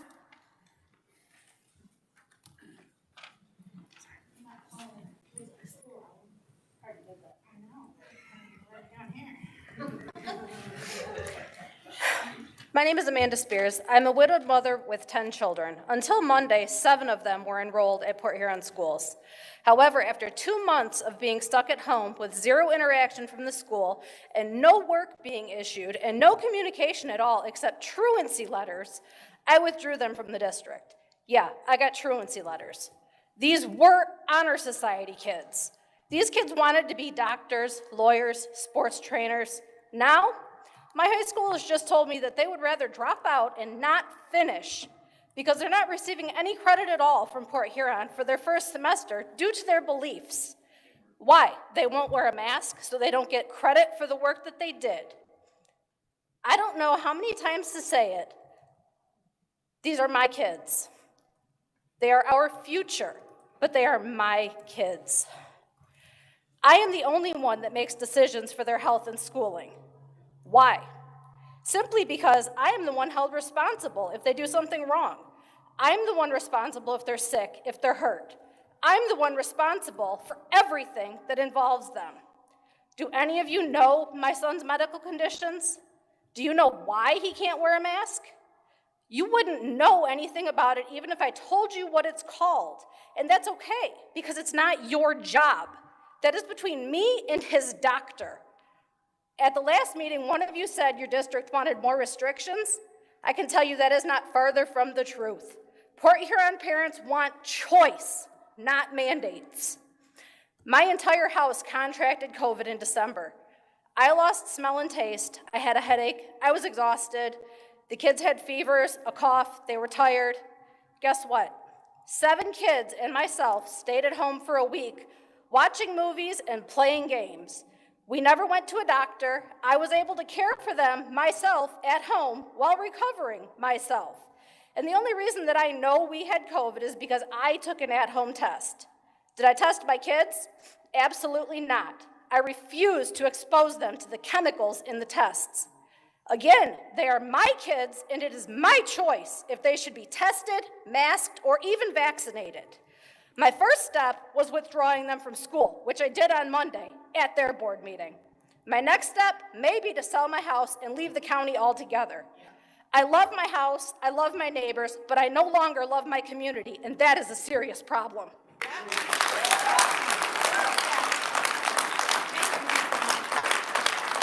Cheryl Masters? Cheryl Masters? I already rescinded. Oh, I'm sorry. Okay. Dawn Schaefer?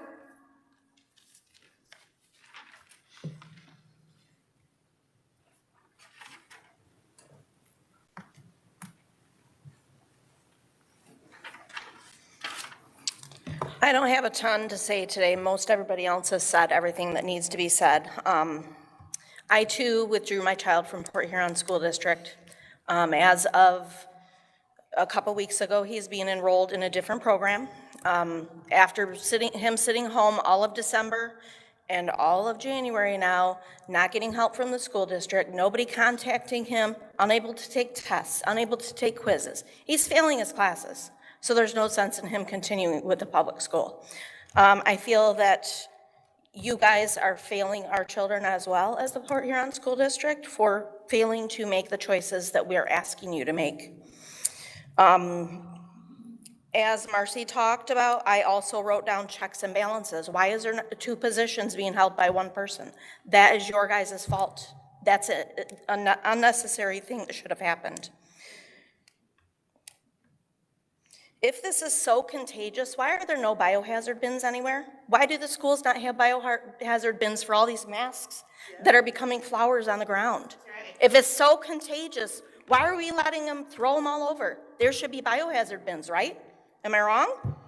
I mean, if a FOIA was sent out asking for the purified sample of an isolated SARS-CoV strand, and the Port Huron School District and your health department could not give this to us. So how hazardous is this if there is no isolated strain? That's all I have to say. I hope you guys choose wisely because we are watching. Mr. Chair, can you take a break? Sure, 5-minute break.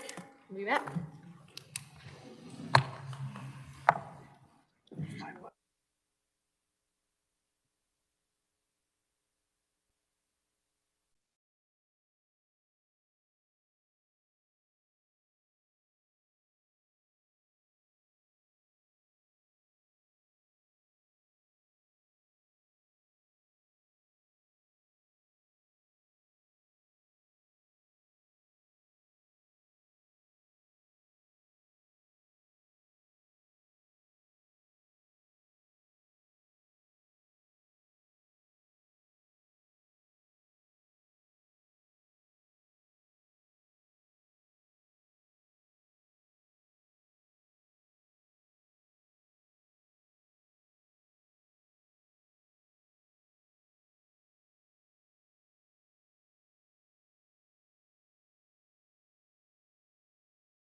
Paul? Bringing the priest to the names. We're going to return from that short break. Thank you for working with us on that. And at this time, it is now, Julie Wessel. Is Julie back? Okay, how about, well, then we'll just go from the top. Adam Blair. We will go to.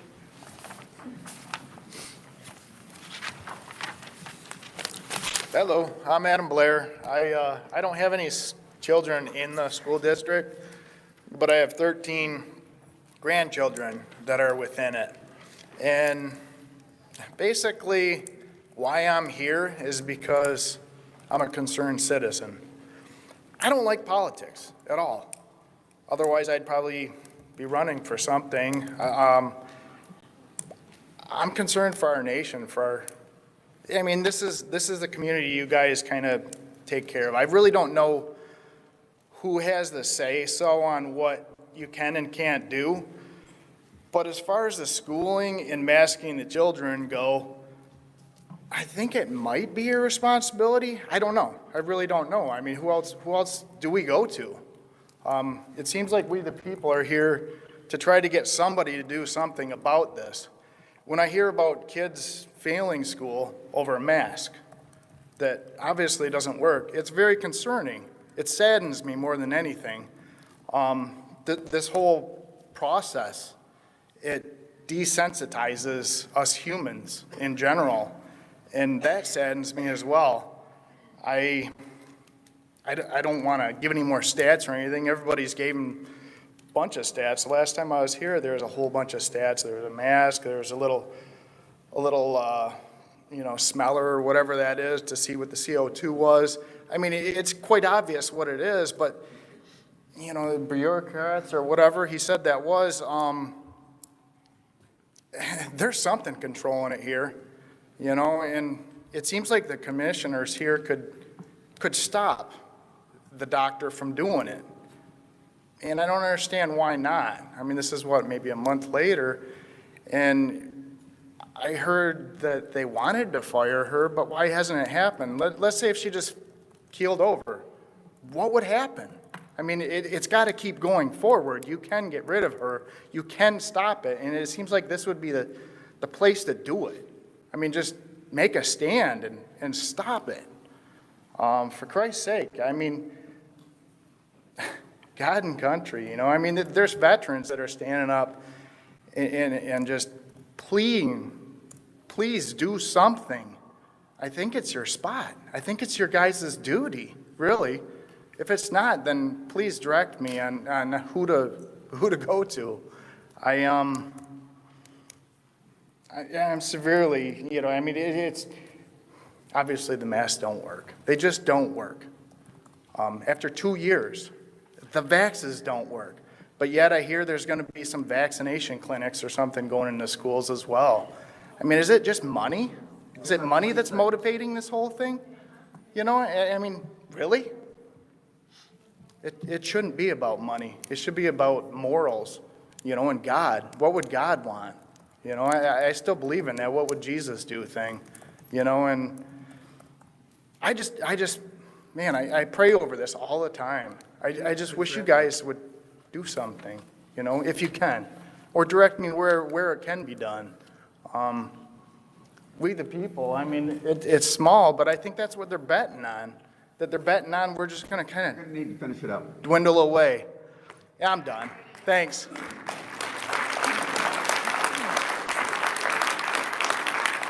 Kevin Watkins.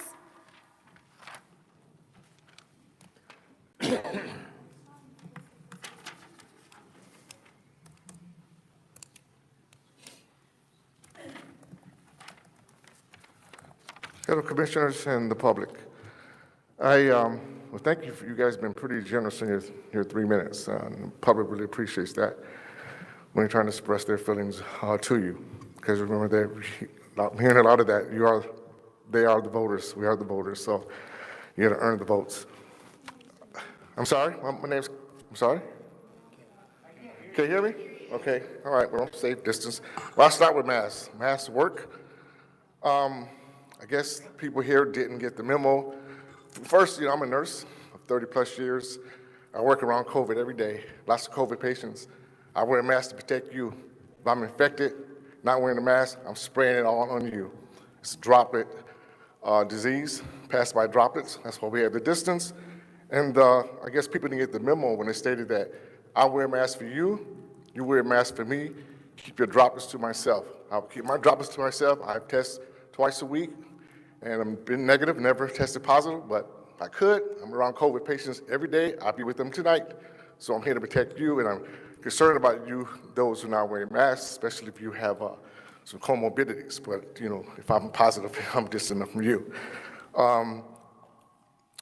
This is uncomfortable kind of be around in here. I don't know what it feels like being around a lynch mob, but I can imagine people talking about right to work. I mean, I wonder how many people behind me here going to their jobs tomorrow, and I wonder if there are people right now trying to take their jobs. How sad is that? Mask mandate. I remind you, you patriots, that again, I would say this time and time again, that George Washington mandated his troops to be vaccinated because more of his troops were dying from smallpox than bullets. What would have happened if they refused to vaccinate? What would probably happen in that war? What would it be today? I'm speaking, please. I'm speaking. The masks are free. COVID tests are free. Vaccine is free. You pay with our tax dollars, but guess what? We were spending $1 billion a day between Iraq and Afghanistan. Nobody complained about that. So guess what? Our troops are brought home. Now we got that $1 billion a day to pay for things we need here in the United States. One thing is masks, free tests, and vaccines to protect the public. You can go to covidtest.gov to get your free mask.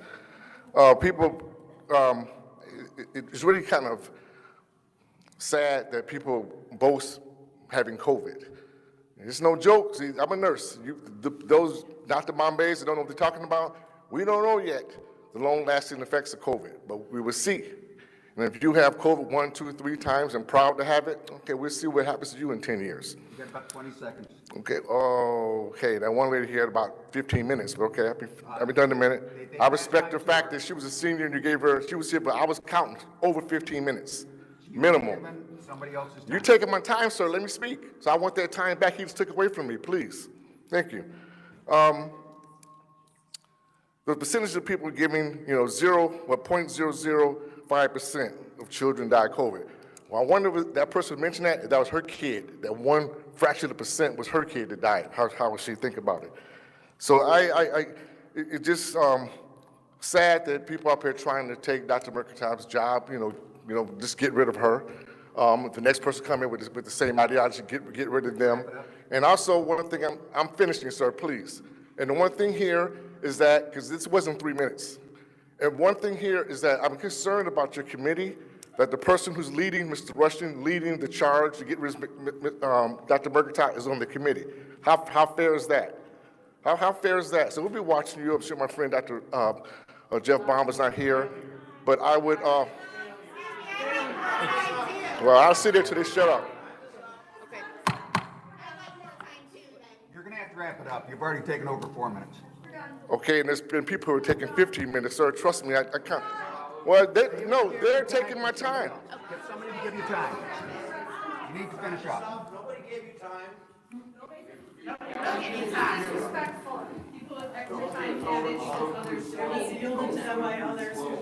Okay. When they shut up, I'll take my last few seconds.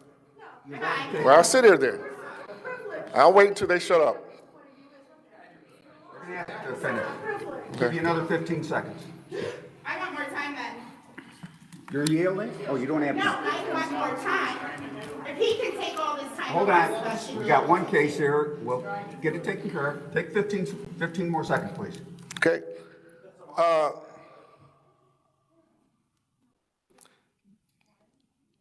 lot of talk about Dr. Mercantile. This is her mandate and her pressing upon this. This is coming from the CDC. She's following the Centers of Disease Control, the information to the schools. Please finish. Okay. I gave you another 20 seconds. So that wasn't 15. You know what? You were so disrespectful, sir, Watch Mr. Rushing. every second here for everybody that's talked. I beg your pardon? I've watched everybody that talked. Maybe we need an hourglass here. Next time I will set my phone to my 3 minutes. Because I was about done until you interrupted me. Move them from a podium, please. Maybe they come up, have the sheriff come arrest me. Have the sheriff come arrest me right now for being at the podium. Please. Okay. Please do. Okay. During everyone's time, if the people who were also yielded time, they were uninterrupted. So you see the mob action here? This what it is? No, and I get that. So. But how many times was I interrupted? I couldn't even get my statements across because being interrupted, not only by them, but by you. How fair is that? I'm a citizen. I pay taxes in St. Clair County. I'm Wells Township's resident. Please. I'll have the sheriff remove him if you want, because he's been there 6 minutes now. Without anybody yielding time. We're giving everybody the same consideration, and he's not giving the same. Well, this is being videoed, so I'd like to see you have me arrested. For everyone to see. Why do you want to be arrested? Shame on you, Mr. Rushing. Shame on you. I could have been done if you'd have let me just finish. Everybody gets 3 minutes. Right, uninterrupted 3 minutes. No, I have not had uninterrupted 3 minutes. I'm sorry you have to witness this. Shame on you. 2 minutes. My last statement is that. 20 seconds. And guess what? Now it's 7 minutes. Is it common for you guys to interact with doing public comment? Then why are you doing it? Because if you have one person that takes the time, that's the only person who should be speaking. You shouldn't be talking to me and anyone else up there, just the person who's keeping the time. Otherwise, you're interacting with the public. You're breaking your own rules. Step off the mic, please.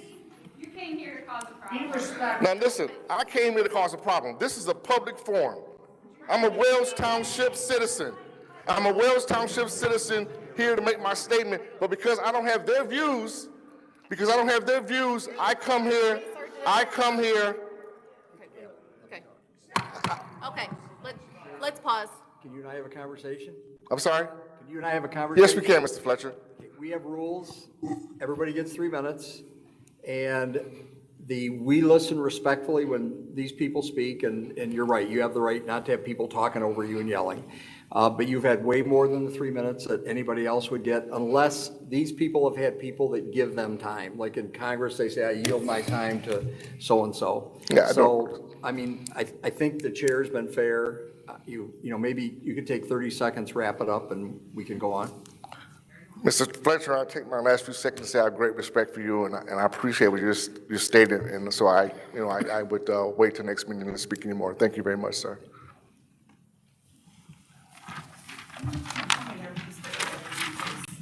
Elizabeth, and I always do it wrong. Ely, thank you. Hi, Elizabeth Ely with the Blue Water Holistic Health Network. I can't believe that we're still talking about this, or that I am speaking, honestly. I have no kids, and I have no job in the schools anymore. I stepped up originally because of my background following the faulty science that led to this for almost 30 years now. It's the same fraud, just not prosecuted yet. With as far as these criminals have taken it, it now will be. I'm here to remind you and the health director of that fact. This will fall, and all lies fall, no matter how long it has seemed unassailable. And that's a problem for you. You are being set up. Voltaire said, believing in absurdities will make you commit atrocities. Atrocities for Port Huron, and I know that. Citing the Nuremberg Code or the law against domestic terrorism. A bit exaggerated and part of the bigger world of bigger events that, like those freighters out there, never stop here and hardly ever wave at us. But I'm not joking. I can explain. Dr. David Martin, once considered a national asset, has spoken internationally on the documented crime of spreading a bioweapon in injectable form and getting people to take it to fight a fake pandemic. They actually said this. For the acknowledged end of reducing the population. He has also documented who these people are and what these corporations are. They are above pharmaceutical companies and governments. You have likely never heard these names. It's significant that one of them is a public relations firm, because to tell a lie this big, they need expert PR. The people at the top of this are obviously confident that they will never be sued nor prosecuted. They're just as obviously certain that people and institutions lower in the power structure will take the fall.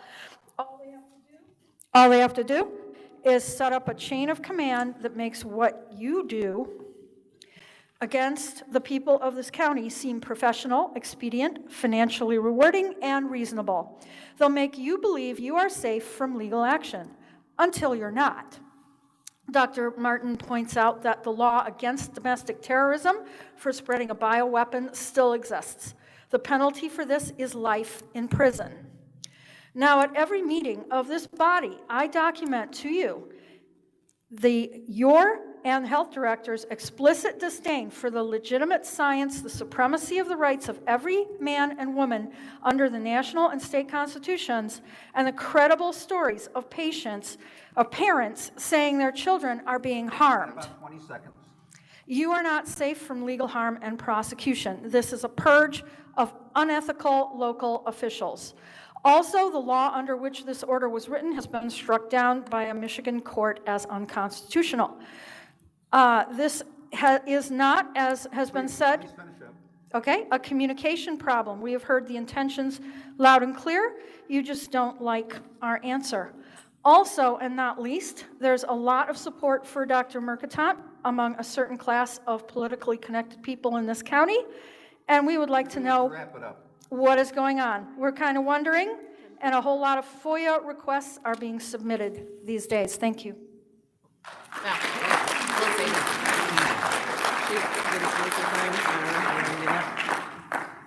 Stephanie Coggill?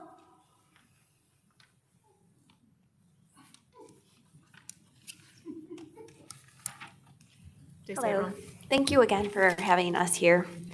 I just want to say I'm tired of having the COVID discussion. I'm tired of it being the topic of conversation at my chiropractor's office, the topic of conversation at work, the topic of conversation within my home. We try to really limit that in my home because it creates anxiety amongst the children, my children in my house.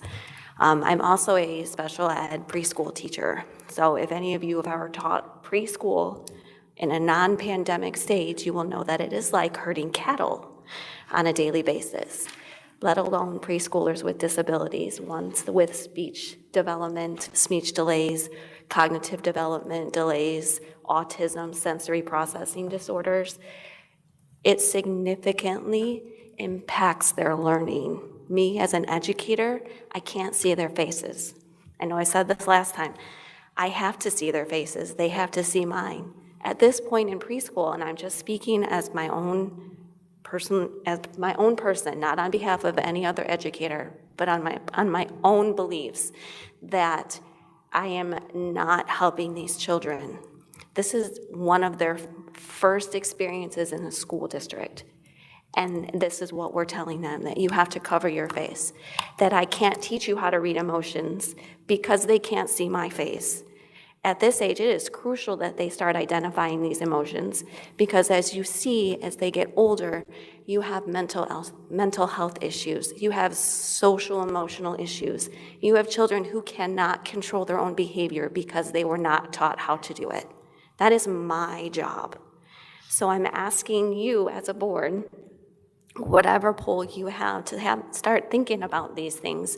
I don't know what poll you have with school districts. I don't know if these are conversations that you need to be having with school superintendents, but I really do think that the conversation needs to be started because these little itty bitties don't need to be suffering as much as they are. And you see, even in the past 3 years, they're delayed. All of these kids are delayed. I have a child, my own child, who was not delayed before is now delayed in reading. So I'm imploring that you start having those conversations with those. And then we can stop having these conversations about COVID because it really, truly is exhausting, not only as a parent, but it is truly exhausting as an educator. I would like to use my instructional time to not tell kids to put a mask on their face. I don't think that's necessary, to be honest. I have better things to do. I went into teaching because I want to make an impact on kids' lives. 20 seconds. And in doing so, telling them to pull up their mask is not beneficial to their time. Thank you so much.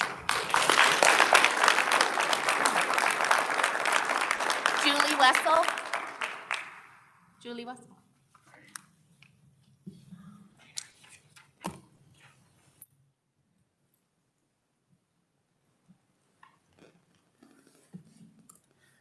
Well, I wasn't planning to speak tonight. I didn't prepare anything, and I thought I was just going to listen. And I find it kind of ironic that we're all just tired of this talking. We talk. But we're not backing down.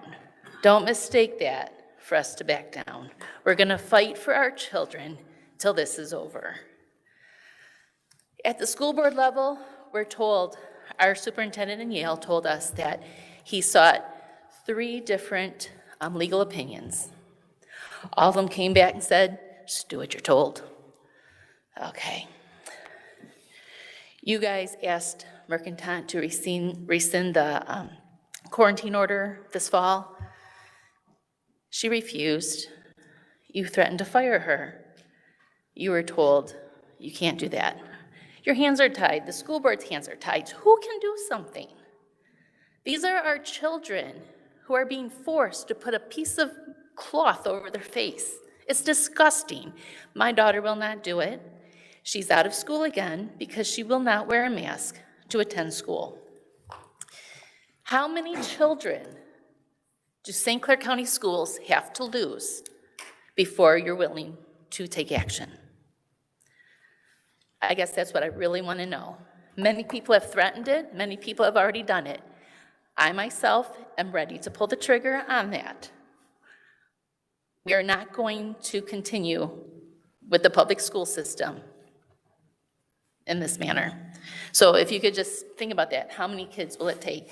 How many teachers will lose their jobs? I don't want to see teachers lose their jobs. There's some fantastic teachers out there that deserve to work, and they have a great impact on our children. But they're being let down. Thank you.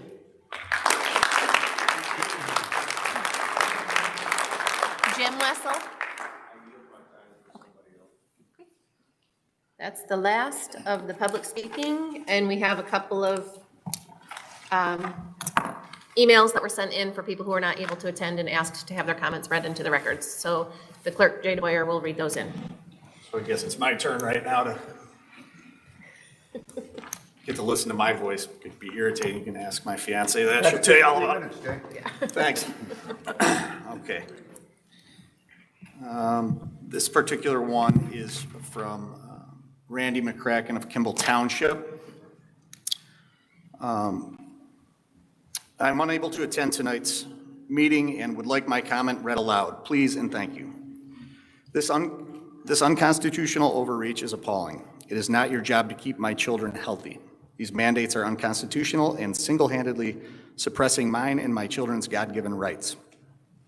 We cannot wear masks nor get vaccinated. This is our choice and the opinion of our doctor.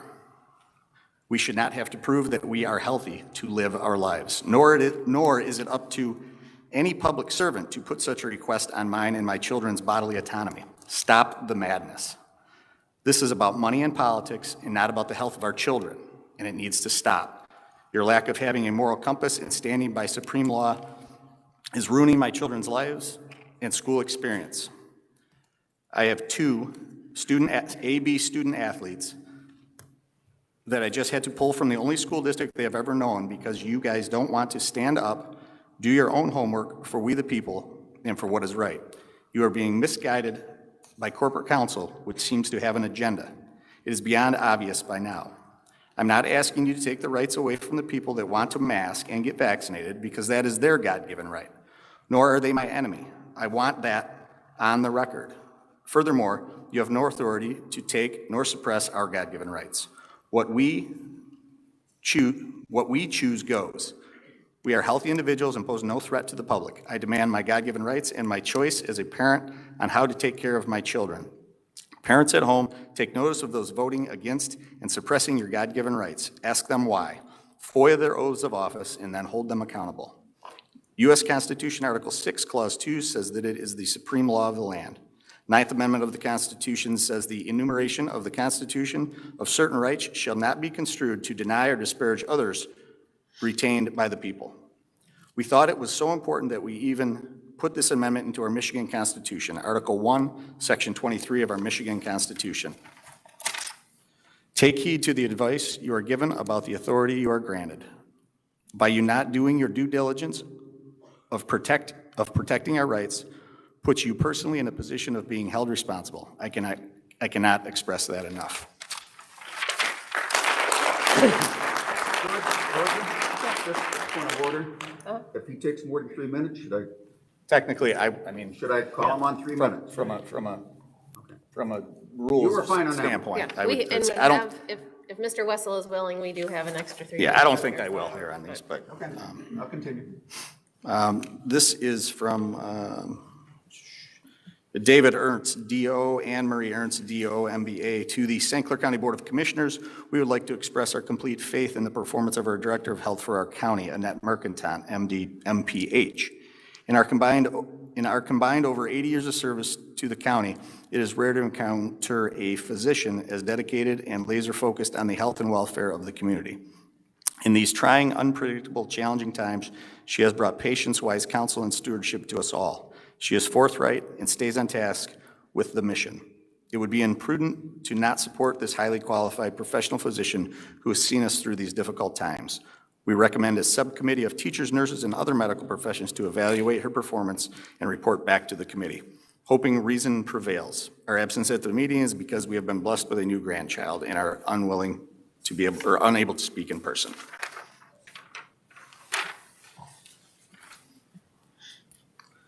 This is from Marie and Nazee Hussein.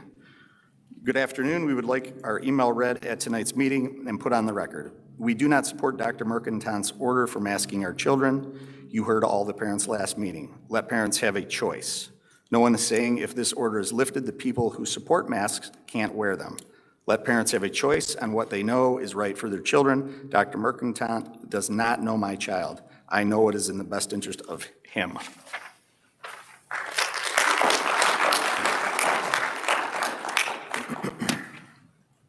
This is Rhonda Jundi Saman, DMD. I think this was addressed to Commissioner Bohm. I'm writing to you regarding tonight's meeting. I know I have emailed you before, and you were kind enough to share it with the rest of the commissioners. I do hope you do the same, and I know I am writing last minute. I want you to know I would rather not attend the meeting because I heard how unruly some attendees are, and I am not about to discuss healthcare and science with some of those who do not read the truly scientific medical data. I honestly appreciate all of you having to sit through these meetings. Having said that, I want to let you know I fully support health department decisions, regardless what they are, because Dr. Mercantant and her staff follow the science and the CDC and state national guidelines. The New England Journal of Medicine is a reputable resource that most people would not read, but we in healthcare follow, along with CDC guidelines, and those decisions go hand in hand with these articles, not vague sources of internet searches. Irrespective of people's politics, I wish everyone would put politics aside, and I wish they just concentrate on medical advice based on medical science, just like when we go to our doctors' visits and listen to their advice. Unfortunately, there are so many of us who would rather not attend meetings like this, but feel very strongly in supporting health department and the decisions they make, and support Dr. Mercantant, who's truly all about following guidelines. I sure hope this does not put our voice at a disadvantage, because it is not about who can speak louder or fight harder. It is about the community's safety. We all know the people who specialize in this know more than those who are not in healthcare. Like any other profession, I would not take my accountant's advice to get my tooth fixed. Thank you for listening, and I hope it means something to all of you to know we do care, and I appreciate you.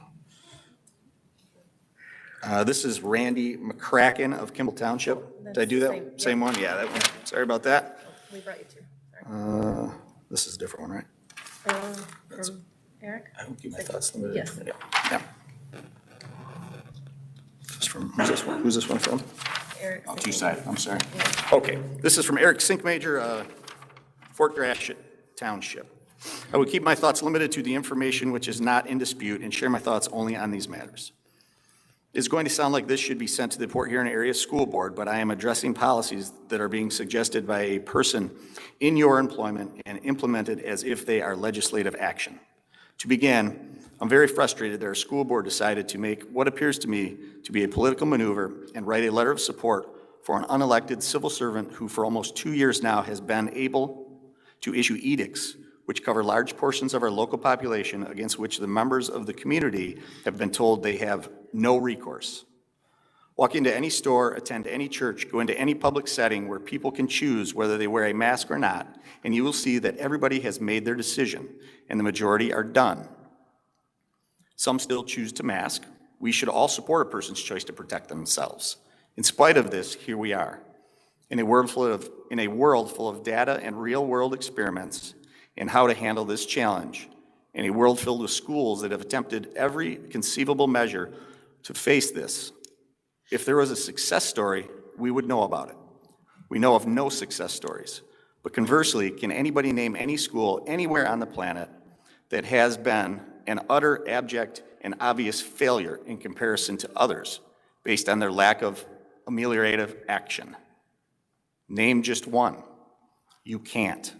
I understand that attendance and staffing has been problematic in many schools, and you feel as if you should support some sort of response. I have a very serious question to ask, though. To what extent have the attendance and staffing problems been seriously exacerbated, if not created, by wildly aggressive contact tracing and quarantining policies? Policies which do not appear to be having much, if any, mitigated effect. My son was sent home for 10 days because he sat at the other end of an 8-foot table from a positive case in a well-ventilated warehouse. He never got sick. 5% of this school year, how much of the attendance problems have been created by these policies?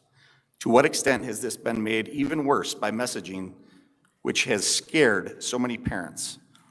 The ongoing masking policy is not only ineffective, but of the lack of compliance and poor implementation, it is ineffective because it is ineffective. Number one, cases go up, local department issues mask mandate, cases go down a few weeks later. Number two, cases go up, a department is different, in a different municipality issues no mandate, and cases go down a few weeks later.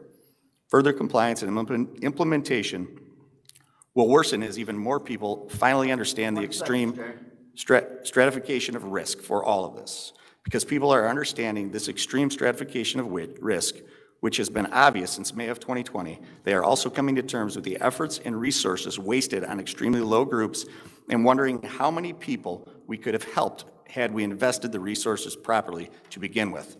I understand the risks. I have elderly parents. I know people who have been immunosuppressed. I know people who have illnesses which greatly increase the risk to them. To our elected officials, you may not turn over your legislative responsibilities to an unelected person. That's not an opinion. Your job is to collect as much good information as possible and make wise choices which are in the best interest of all of those constituents you serve. Your constituents include those in nursing homes, those that run businesses, those who have families to support with jobs, students, parishioners, and those wishing to gather at community events, among many others. Use our limited resources to protect those who truly need to help and protect, and let the others go about their business. Eric Sinkmajor.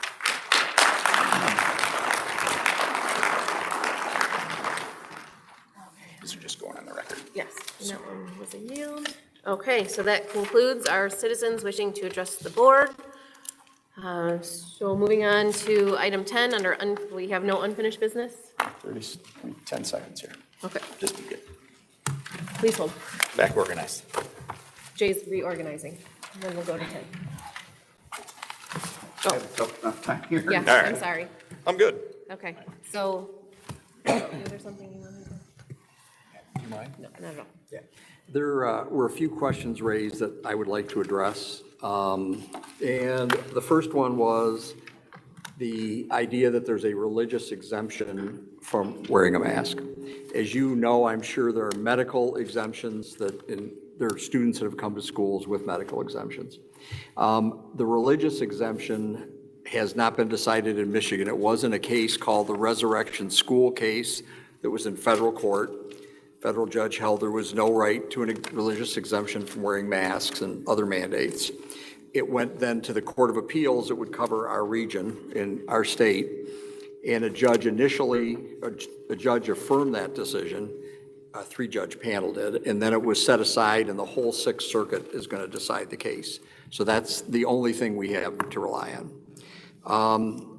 A lot of you have said the board needs to do something. This gentleman who just wrote the email said they need to exercise their legislative responsibilities. The thing that's important to know is this is not a legislative decision. It's not a board decision. They have certain legislative powers, and this isn't one of them. They don't issue orders under the health code. The health department director does, and she does alone. And if somebody's, the people have said, well, somehow I have some agenda or whatever, and we represent different departments in the county, and we review things they do. And if there's something we see that we don't agree with from a legal perspective, we issue an opinion that says that, and it's stopped. And we don't do it in a vacuum. So on this issue, I looked at it, 2 other people in our firm looked at it, who are very smart people, and then we got opinions from a bunch of other law firms, big, substantial law firms with a lot of expertise in this area, and you can get copies of them if you want to FOIA them. And every single one of them agreed with what I just said, which this decision is the decision of the health department. It was her decision and hers alone. She said that in a letter she wrote, and this board, I think all 7 of them, or 6 of 7, I guess, said that they weren't in favor of mandates like this, but it's not their decision. And, I know you want to be heard, and you have been heard, but I want you to know, on behalf of these people, it's not their decision. I'm not going to sit here and debate this. I want to answer some questions that were raised, and that's what I'm going to do. The other way that these orders can be set aside is by a court. A court has the power to review these orders. There was an Otsego County decision. I read it a couple of times. It came down that was mentioned tonight. And there was the other one that set aside Governor Whitmer's orders that went to the Michigan Supreme Court. So those things can be done, but I can't do it unless we determine clearly it's illegal, and this board can't do it. It's Dr. Mercantant's decision and hers alone. And lastly, somebody said, I have an agenda, and I just want to clarify, I have no agenda. I don't favor or disfavor what a department head does or the decisions they make. If I'm asked to review them, which I was in this case, and we issued more than one opinion on it, and they were all put on the website. They weren't hidden behind attorney-client privilege. And if I determined, or somebody in our firm had the opinion that Dr. Mercantant didn't follow or properly exercise her authority under the public health code, we would have said that, and we would have given an opinion that would have said the order was void. And so those are the questions I wanted to answer, and I was writing them down as folks came up and spoke. So anyways, that's all I had to say. Okay. And then Dave, and Lisa, Commissioners Vanden Bosch, Rushing, and Beeden on the review committee. That's in section, or under item number 11A, but I'm wondering in the review committee portion, because there have been also questions about backup plan, because I was also taking some notes. Are you covering, was that a discussion, or is that something that we could touch on right now? Because that's not where you went with you've held one meeting. I think, and anybody, Lisa, Dave, and myself can speak up at any time. I'll guess if you give me my 2 minutes or 3 minutes. Well, if you were gonna cover it under 11A, then we would do it then. Yeah, when you get there. Okay, That's what okay. So I just didn't know if it included a backup plan, the backup plan, an 11A. We can talk about it now, because it's gonna go at the same time. Yes, no, that's okay, because then my other question is some of the things that came up, and the rules for public speaking at these meetings are set under Robert's Rules of Order and our bylaws. Right. Correct? And so I don't know if you want to address parts of that, but there are things that we've done that don't really follow the yielding of time is actually not included in our bylaws. It's something that with this, I don't know if it started, it's usually done in Congress, it's usually not done with the witness, but it can be given to another congressperson. I think it started at a school board meeting and it's kind of come, but those are things that, where we kind of look to each other and go, should we do the 3 minutes? Because it's. See if I can, Gary will answer this, but I think it's called acquiescence, is when you have a past practice where you allow an issue to happen, then you're kind of condoning it for future unless we want to change it. Now, we can't do that. But if we're going to do it, we need, and the only issue I think we had was with the one individual tonight. I thought the meeting was very responsible and cordial. He took over 8 minutes, even though we had a little back and forth talk. But other than that individual, I myself don't see any reason to change what we're doing. I'm not suggesting we change it now. I was pointing out that we hadn't done it until this issue. Well, no. Not that I've we did it in not quarantine also. If yes, you remember. the COVID issue, that was the first time that I had seen it. So just to make clear, this yielding of time is not something that we were doing as a board or hadn't started doing until. I myself would be very considerate. We represent the people here, and I'm all for continuing the way we're doing it. If we have somebody get out of order, we need to maybe address that. And I definitely wouldn't want anybody arrested. They're passionate people coming here to voice their opinion. But if we got somebody that will not back down and be cordial, then we can have them removed. I don't want anybody arrested, but we need to have control of the meeting. Right. So I would agree with Commissioner Rushing on the fact that we need to have control of our meetings to be productive and efficient, and that we do need to hear from our constituents. However, we have meeting norms and Robert's rules and bylaws for a reason. And if our citizens are asking us to uphold Michigan State Constitution and the federal Constitution, by all means, we should be upholding our own bylaws. Go ahead, answer. Yeah. Okay. Yeah, the rules have nothing about yielding time to other people. So that's something you see on TV where Congress does it. And out of respect to the people who wanted to speak, obviously, so they got the chance to say everything they wanted to say, it just sort of took off and it's happened. So once this is done, so it's not any, I think at some point when things settle down and you re-review your rules, you have to decide whether you want this to be an ongoing practice where people can yield time and you could have somebody up there for 15, 20 minutes, or you don't. But Well, correct me on this, because you represent the school boards in different areas and different townships. I don't know what you had at Fort Gratiot, Georgia, but I know at Riley initially it was 2 minutes when I was township supervisor. And we ceased that. You get your chance to speak, it's as long as you're reasonable, because the time frame is part of Robert rules. There's no 3-minute rule in there. To say that we're doing something that's unconstitutional by not adhering to the 3 minutes, that's not correct. We can put any time frame we want in there. In our bylaws. You're right. Correct. Yeah. Right. The Open Meetings Act Yeah. says you can put time limits in. And this yielding of time, the only time I saw somebody that tried to do that was at a KPAC school board meeting. And the board president said, you get 3 minutes. And there were like, the person who was going to speak, there were like 15 other people that gave that person 3 minutes. It was going to be 48 minutes or something. And the board president said, no, our rules say each speaker gets 3 minutes. That's it. So I'm not saying you should do anything, but it's somewhere down the road, you've got to clarify how your rules are going to be applied. Right, and I just wanted to clarify that it's not in the rules, we've allowed it because there are people who have more things to say, and the 3 minutes doesn't always cover it. So it's different for this board to allow a yielding of time because it has not been done until COVID. So that's all I'm saying. And it gets reviewed, the bylaws get reviewed every 2 years. So, okay. All right, any other comments before we move on? Cut. Nope. I don't think so. No, we covered gypsy moths.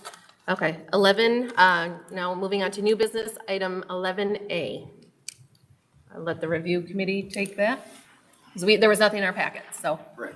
Well, of course, we were going to give you, and I don't have to be the first one to speak. If you want, Lisa, that's fine, or Dave. We reviewed Dr. Mercantant potential contract if we have like 3, possibly 4 options. 1, maintain status quo, don't do anything. I myself will have meetings here and votes probably put forward. I think I would definitely want to vote. Second option, I believe, talking with Carrie Hepting, there is 55 or 56 healthcare directors within the state of Michigan representing all 83 counties. Some of them overlap. We are the only county, according to Carrie, that has 1 person sitting in 2 seats. Dave, I'm sorry to interrupt you. We have to accept the motion and get a second and then discussion, right, for this? I don't know if there's a motionable. We're not taking any, action. I think we need to take action in regards to a censure letter. So I will make a motion to give, the agenda item says update, so I think that's what you're doing. Yes, that's what. It's just an update. If we need a motion, I can make a motion. No action. Definitely want to make a motion before this is over, that we do give Carrie Hepting and then the board members that are here, give Carrie Hepting the authority to draft a censure letter. I thought that was going to happen at the committee meeting. It did not. There was miscommunication, probably on my part, but I think we need to give that direction to Carrie Hepting. So if I could, if this would be all right with the chair, I want to make a motion that we give Carrie Hepting the authority to draft a censure letter. Well, okay, so right now we're in the update part of this because I don't know what happened in that meeting at all. So can you back up and just kind of go over what? So right now you've gone, yes, please, because. At the end of the discussion. As I started, we could maintain status quo, or we could go to a 2-seat as every other health department throughout the state of Michigan. On that, there's different issues. If you have somebody, and I'm not going to speak whether she's positive or negative, I'm saying if anybody is sitting in that seat, if it's a rotten person, get rid of them. Even if it's a good person, potentially get rid of them. I've heard consideration that if we do this, she may just resign and that other people in the health department will leave with her because they support Dr. Mercantant. I've been in business, 35 years. Currently I own 2 companies, and I know how I am toward my employees. They're my biggest asset, and I'm giving you my personal opinion. My company does not succeed if my employees, I don't take care of my employees. I pay them very well, I give them bonuses. For the most part, I'll make this real short. They all get 40 hours pay whether they work or not. Because the one guy had surgery, he was off 3.5 months. He was allowed to make that time up. So that's how I take care of my employees. And I'm no better than my employees. We're all just people. So just because I own the company doesn't mean I'm any better than they are. So that's how I treat my employees. Nobody is irreplaceable. And if Dr. Mercantant took the position that, well, she doesn't need this headache, she needs to resign, that's her decision. That should not guide us on our decisions and our responsibility. So that was the second option, to split it into 2 positions. Next option is wait it out till June, and then we can address it when our contract is up. And then Lisa brought up another option. If you would explain on that, you said there was a 4th option at the meeting. Sure. So a couple of things. First of all, the dual role that we have in St. Clair County, we're one of 2 counties in the state that have that. And just for a historical point of view, that was put into place 9 or 10 years ago before she took the position. So the board at that time decided to combine the role. At that time, the county was facing budget issues, and so they were able to save money, taxpayer dollars, by combining the position. And that's why the decision was made 10-ish years ago. Excuse me. As far as a backup plan being available, to answer that question, there is a succession plan in the health department. It's an internal succession plan, like most companies have. There's also the option to have another county health director be our health director. There are several counties that do that. I think the largest health director oversees 13 counties. And so there are definitely pros and cons with that option. So hopefully that answers some of the backup questions. We don't want anyone to be hit by a bus. And we do have a plan in place. The 4th option that was brought up was to censure or somehow discipline, because I view the issue as a communication issue. So that to me is an employer-employee problem. And so the idea was that we would discipline her in some legal way, and that would be in the form of a censure. And those were the 4 ideas that were brainstormed in that room. Are there any other questions that any of the other commissioners that have? Dave? We also mentioned on the point that we've gotten very little to no negative comments about the doctors running the department until we got into the health orders. This has caused 99% of the issues with that department. And I'm a true believer in progressive discipline, and we haven't disciplined her. As a good manager, you've got to build a case against actually letting someone go. And if I fired one of my crew for making a terrible mistake, one, I don't have enough employees as it is right now. So right now it's definitely an employees market, and it's going to be tough to let someone go over one issue. In that case, we need to, I would like to see us censure to actually start the discipline process with her, and then move forward with looking at different alternatives for moving on forward from this point. At least start this with a censure censure and actually put it on paper that we're, not happy with how things laid out on this first, or the second mask order. We also talked a great deal about a communication plan that would be in place for this position. but also for other other department heads, because certainly we don't want to single out one employee and hold one employee to a standard that we're not willing to hold others. That is not a fair practice. So we talked at length about a communication plan and potentially asking Carrie to work with us and members of Dr. Mercantant's staff so that we can come up with a plan, so we're not notified on, I think someone mentioned Thursday at 4:30. So we want to see work and improvement, particularly with communication. I was hoping we could have a couple commissioners, a couple people from the Health Advisory Board, the county administrator, right, as the sounding board before anything was done. But that being said, I think we need to start preparing ourselves to post this position. I think it's going to be a hard thing to fill. I don't think we're going to have 35 resumes come in when we go out there and say we want to do this. But if we can get this going, right, we're already through January, basically. If we can get something going in February, but that's why we have to have this contract decided. We have to look at the contract and figure out what the contract's going to be before we can go out and put this out for hire. Well, if I could add what Dave brought up, this isn't the first time this happened. This happened during the quarantine. She did not consider, as me and as the county commissioner, she needs to tell me what she's going to do. She is an employee. She did not do that.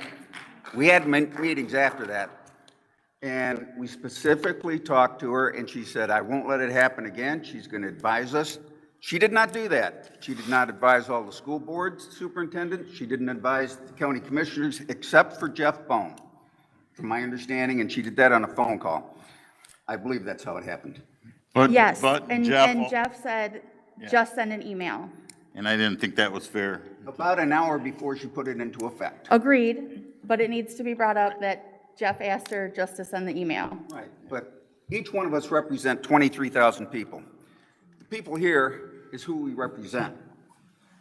We didn't give any consideration. She gave us zero consideration to at least discuss to her our concerns, and maybe we could have come up with a mask mandate that might have worked. The school boards, and I can ramble here, but the school boards, each and every one of them already have the authority to put a mandate in place if they choose. They already have that authority. Dr. Mercantant said that she would not enforce this mandate. By putting that, and I've talked to Gary on this, the school boards have zero authority to enforce the mandate without the doctor coming and enforcing it. They say something's not going right, they're not doing it, then the doctor will come in and potentially fine the schools and misdemeanors and so forth for each school district. I think each school district could easily have put a mask mandate, which we recommended as county commissioners. We also had a resolution that told her that we did not want to have any mandates, whether it's mask or otherwise. I believe that if we left this right to the schools, they could have a verbal warning. They could have suspensions and then expulsions of each individual school, but leave that up to each individual school district. Because there's some school districts, yeah, we're going to enforce it. They don't want to, and I'll tell you a story of my granddaughter. She came over to our house 3 days ago. She goes to school in Memphis. She's in 9th grade. She said none of the students wear masks. They're all down, they have them, but they wear them at their chins. The teachers do not enforce it. If we got a mask mandate and they got to wear them just to be wearing them for a costume or something, she's saying nobody wears them at Memphis school there. She's in the high school now, 9th grade. I believe that's going on in all the schools. I saw it before the last meeting I came here, and I saw on 2 school buses, or I'm sorry, the meeting we had for the committee, 2 school buses leaving Port Huron Northern. Not a single kid. They were all on the bus. They had masks on, but none of them were wearing them correctly.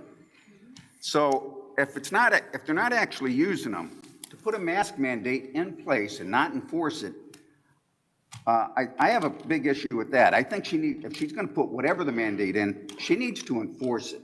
Okay, so if I may, try to get back, so the review committee, are you on two tracks? Are you on one to say, Dr. Mercantile, this is the behavior we expect between now and June, whatever happens in June, right?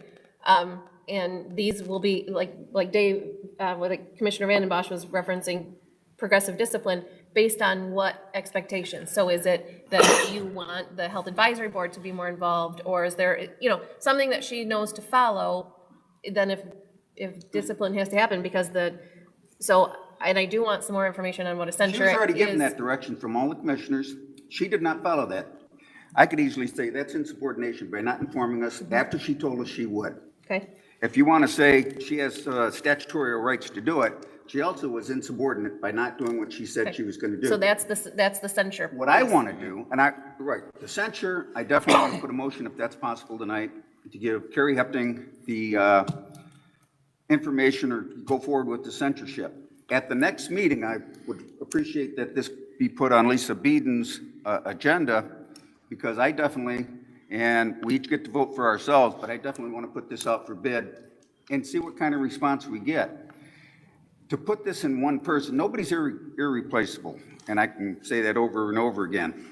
On this issue and what this is brought here, this isn't acceptable to me. It's not acceptable for her to be dictating what my responsibility is. If she would have talked to me first, and then maybe I would have been in the minority anyways, but I think we need to have the positions put up, so I do want it on Lisa's agenda for action. We can have the motion then, whether we're going to go forward or not, send it to the full board at the February meeting, but I do want myself on her agenda to have it put out for bid, both positions. And I want a censorship motion tonight, which I'd make. That's my own position. Right. Well, I'm just trying to understand. I wasn't at the meeting, and this is the first time any of us have gotten an update on what happened at the meeting, right? So, during that meeting, was it also discussed you put it out to bid and you do that. We're still on a 5-month track, right? It's 5 months until something were to happen, if there's a change. In between, what are our authorities to say if we understand that the authority lies with her to put in a mandate? Can we put in a process that says the mandate process is, you meet with whether it's your health advisory board or it's not, it's so that there's transparency. It's not one person who's making a decision. It's how did that decision come to be? Did it come with the health advisory board that she has, or this board? I'm just wondering if that was discussed. Well, here's a question for Gary. We do that in a censure letter, something of that sort, giving her exact directions on what's to happen in any future mandates. Maybe she's going to extend this current one, because we're going to have a meeting with Dr. Mercantile on Monday in 3 different groups, so we don't have a violation of the Open Meetings Act. If she still refuses to do it and doesn't inform us again, for whatever it is, statutorily, do we have any recourse, even though we give her direction that she needs to talk to every one of us as county commissioners? If she refuses to do that, we're still right where we're at now. Yeah, I mean, you have this, as you pointed out, this meeting occurred before. There was a meeting after the first mandate, and the commissioners expressed a lot of displeasure about the lack of communication, and they felt they got blindsided. And a promise was made that you would be informed and you would be provided the information that supported a mandate before it went out. You would have the opportunity to interact with her, and you can certainly set up a process so that you're informed, you have input, you maybe can find out who else she's consulted with, like a peer type thing, maybe another infectious diseases doctors or whatever. And at least then you're in a position where you're informed. But if you have an employee and you set up a process, not diminish their power, not take away her statutory authority, not invalidate an order she issued, but just a process where as her bosses, you'll be informed, and she doesn't do it, she's got a big problem. And that's how I left the meeting understanding it, is that we would put a process in place specific to this situation. But again, we would ask all of the department heads to follow the same guidelines, not to single any one person out. So I think we did talk about that as the communication plan. Lisa, and correct me, Gary, I don't believe we have another employee that has statutorial duties. The emergency manager, or Emergency manager, Yep. what about the courts? court administrator. Yeah, no, the court administrator really is under the auspices of the court. So it'd be the emergency manager, and the only non-elected people that have some really broad authority are the emergency manager and the health department director. Then I definitely, for those two Because positions. all the rest of them are elected. Drain commissioner, all of them. I just have one. Is the committee all done? Are you guys meeting again? We're meeting again. Okay. Do you know how many times you plan on meeting before? Till we get it hammered out. Okay. How often do you guys meet? How often are you guys meeting? Have you set that up or no? No, we haven't set the second meeting up yet. So is the plan then to bring a recommendation to the full board? Yes. To adopt a policy? So I guess, Gary, within, I don't know what part, if that's an employee policy, if it's an addendum to the contract, if it's, if there's some process, or you're just talking about a communications plan that's specific to health department and emergency manager, this is what we expect to follow. Yeah, before emergency orders are issued, there would be a process by which the board is brought into the loop. They're informed, they can have input, that kind of thing.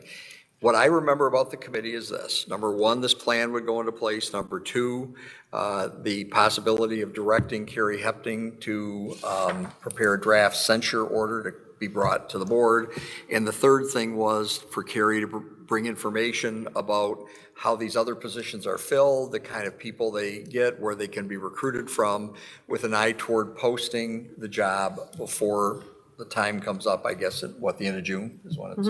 June 30th, I think. Yeah, so those are the three things I remember.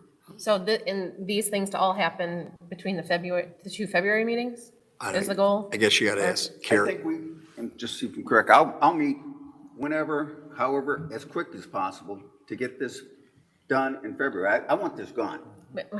So if I could, I got two things I want to do. Okay, Chair, I'd like to make a motion to give Carrie Hepting the authority to draft a censure letter. Was that a recommendation of the Right. review committee, or is that you? No, not for the review committee, for us to vote tonight as commissioners to give Carrie Hepting the authority to draft a censure letter. Okay.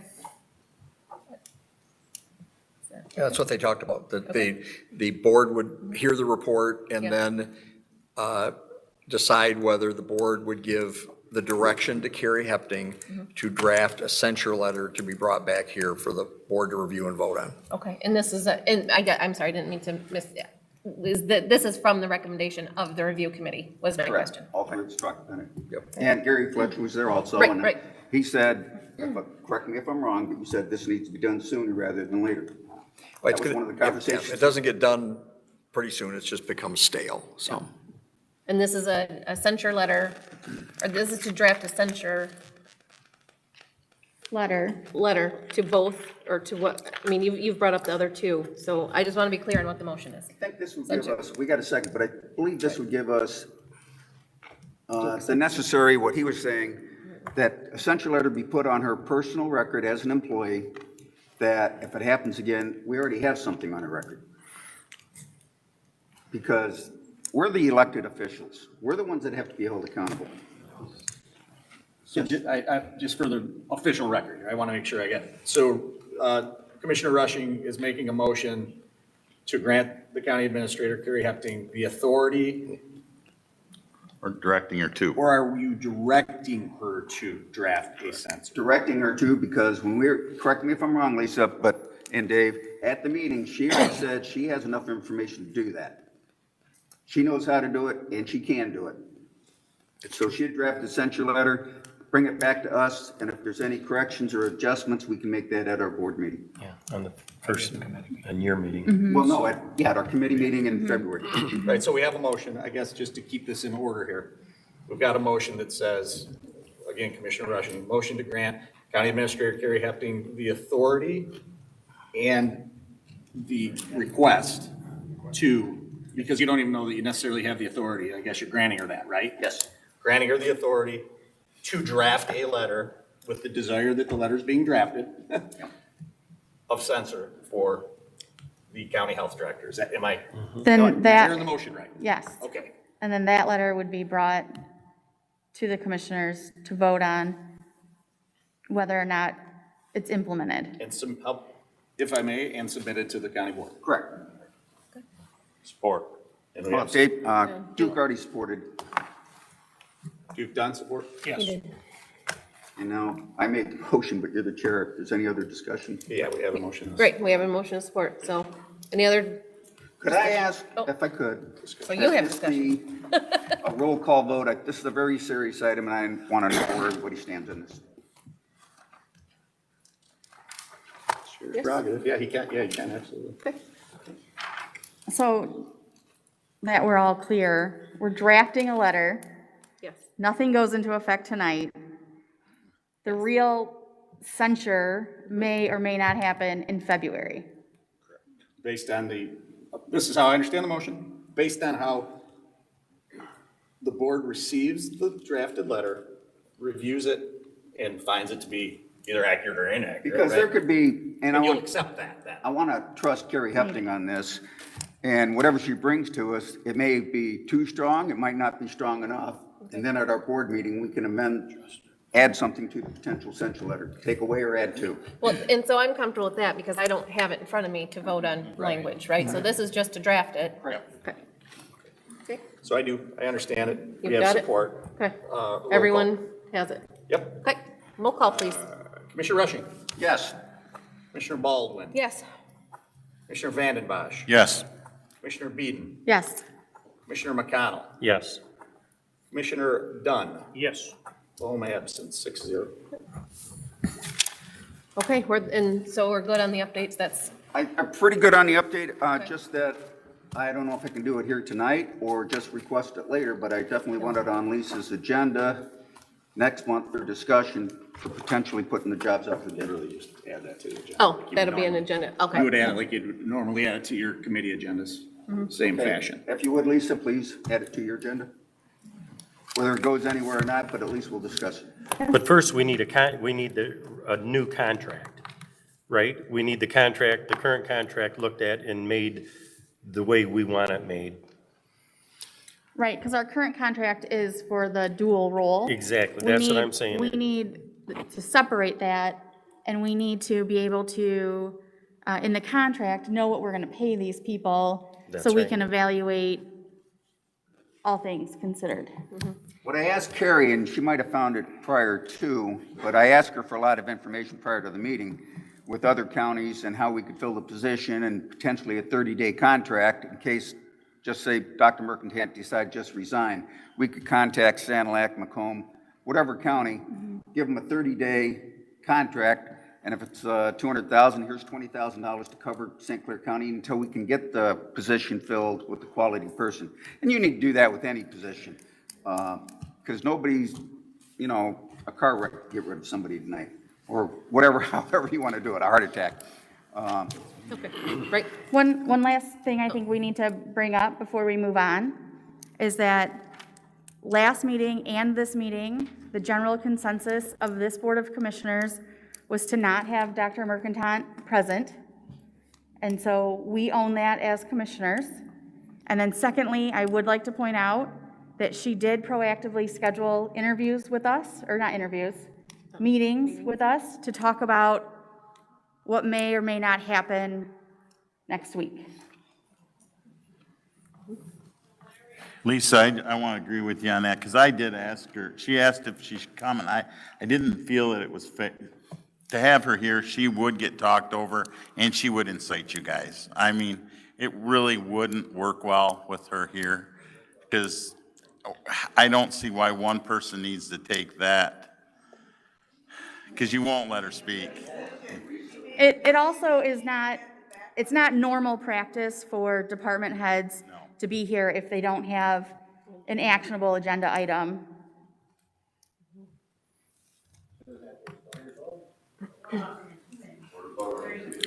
Okay, so the update is, you good? Commissioner Vanden Bosch, Commissioner Rushing? That I want covered, we're gonna Yes. put it on Okay. Lisa's, Okay. that and the censure letter next, Okay. committee meeting, first Thursday in Yep, February. 6 PM. Okay. Wonderful, thank you. Okay, moving on to 11B, the approval of county disbursements for November of 2021. I would make a motion to approve the November 2021 county disbursements in the amount of $21,508,096.02. Support. Thank you. Any questions or comments? All those in favor? Aye. Oh, I'm sorry. Roll call. roll May I have call. a roll call vote, please? Commissioner McConnell. Yes. Commissioner Vanden Bosch. Yes. Commissioner Dunn. Yes. Commissioner Rushing. Yes. Commissioner Beeden. Yes. Vice Chair Baldwin. Yes. Item 11C, the approval of county disbursements for December of 2021.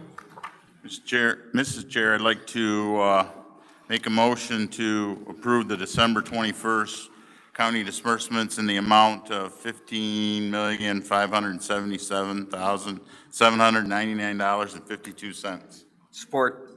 Thank you. I have a motion and support. Any questions or comments? Yeah, would there be any way we could pull out item 17,270, and it's in the amount of $1,750? That drain commission question that Brockway had, so we could get Mr. Wiley to address it before we pay that bill? That would require To remake Commissioner Vanden Bosch to amend it to, he can state the same dollar amount minus. Minus the 1750? 1750 relevant to that invoice number, if he so chooses. I'd amend that motion minus the 1750. 50. Oh. It's already been paid. Disregard. So Okay. that's gonna have to be handled differently. All right, I'll just get with Okay. them. Yep. Okay, so we still, oh, I'm sorry. Motion, we have motions. We have a motion and support. Okay, may I have a roll call vote, please? Commissioner Rushing. Yes. Commissioner Beeden. Yeah. Commissioner Vanden Bosch. Yes. Commissioner Dunn. Yes. Commissioner McConnell. No. Vice Chair Baldwin. Yes. To really slow down. 5-1. Thank you. Motion carries.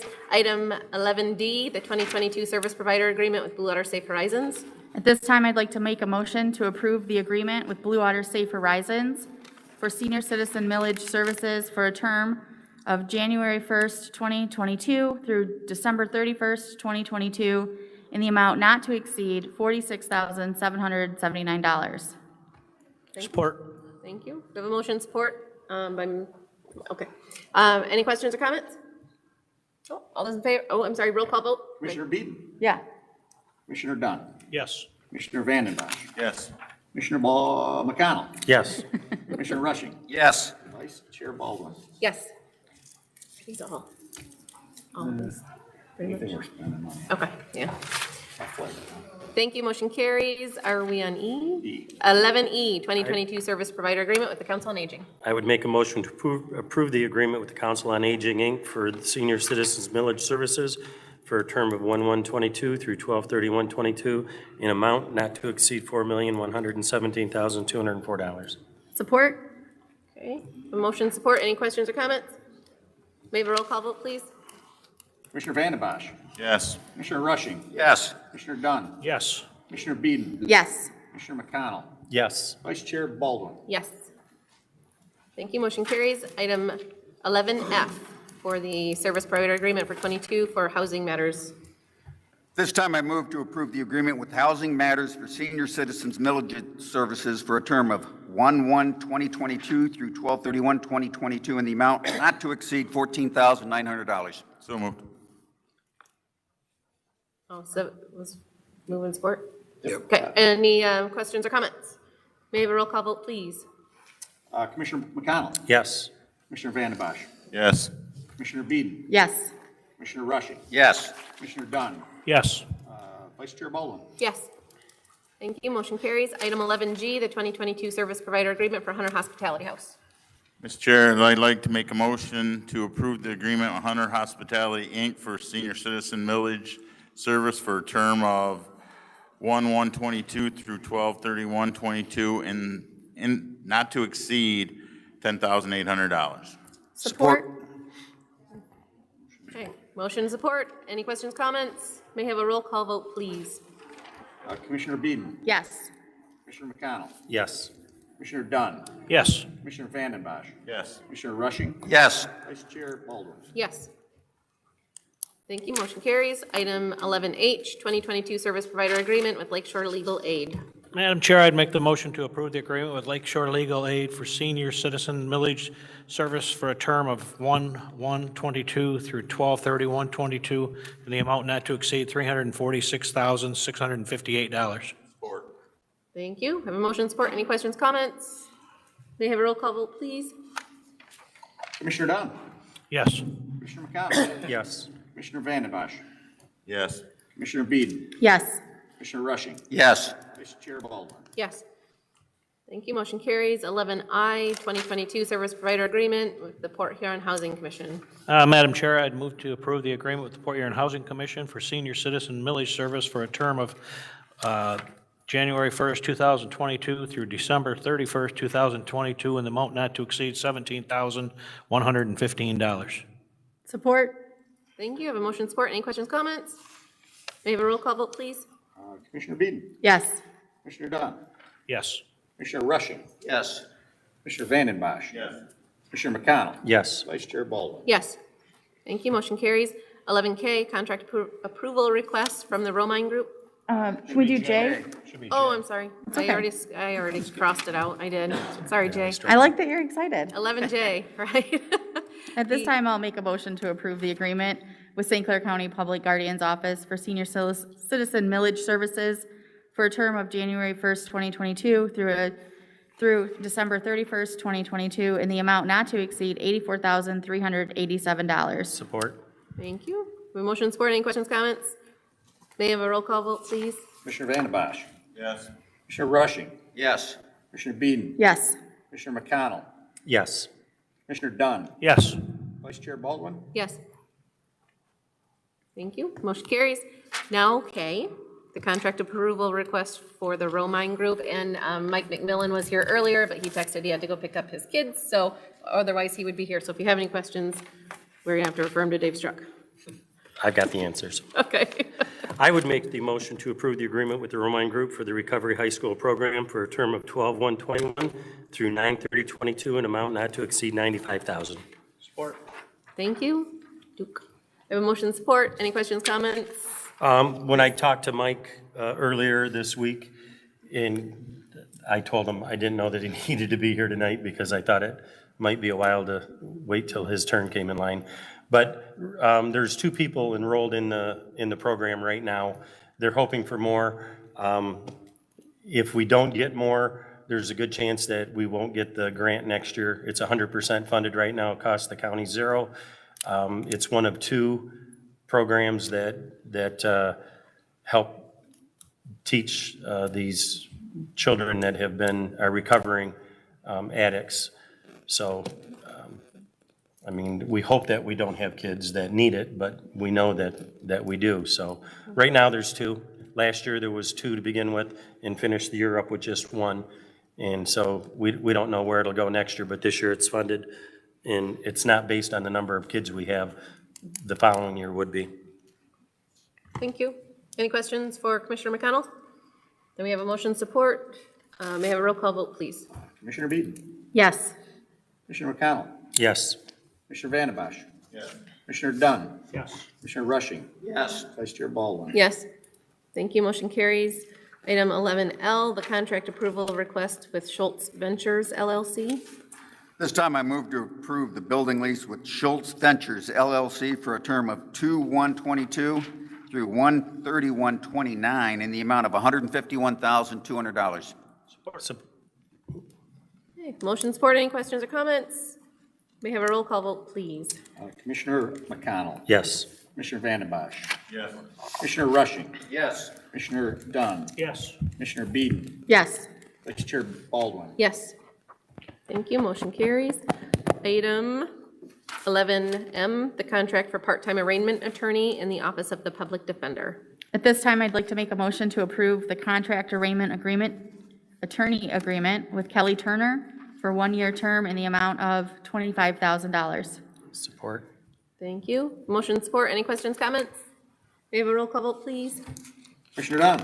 Yes. Commissioner Beeden. Yes. Commissioner McConnell. Yes. Commissioner Rushing. Yes. Commissioner Vandenbosch. Yes. Vice Chair Baldwin. Yes. Thank you. Motion carries. Item 11N, the St. Clair County Recovery High School Grant Award. I would make the motion to approve the Recovery High School Grant Agreement for a term of 12/1/21 through 9/30/22 in the amount of $150,000. Thank you. Do I have support? Not yet. Support. Who did we have down there? Done. Duke Dunn? Yes. Any questions, comments? This is the same one. This is the actual grant for the recovery school, and the rest goes into day treatment, I believe. Okay. Very good. Any other questions for Commissioner McConnell? Then may I have a roll call vote, please. Commissioner Vandenbosch? Yes. Commissioner Rushing? Yes. Commissioner Dunn? Yes. Commissioner Beeden? Yes. Commissioner McConnell? Yes. Vice Chair Baldwin? Yes. Motion carries. Item 11O, the Brownfield Redevelopment Authority Board appointment. Madam Chair, I'd like to make a motion to appoint John Steffi to the Brownfield Redevelopment Board representing District 7 for the remainder of a 3-year term expiring 10/31/22. Support. Thank you. A motion and a support. Any questions or comments? All those in favor? Aye. Aye. Opposed? Motion carries. Item P, the private hangar lease agreement, or lease assignment.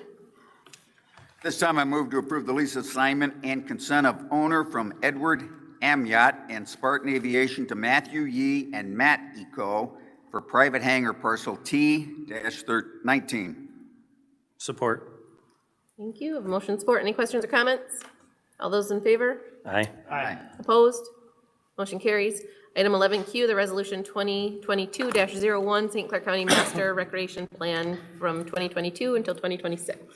Madam Chair, I'd move to adopt Resolution 2022-01, adopting the St. Clair County Master Recreation Plan for 2022 through 2026.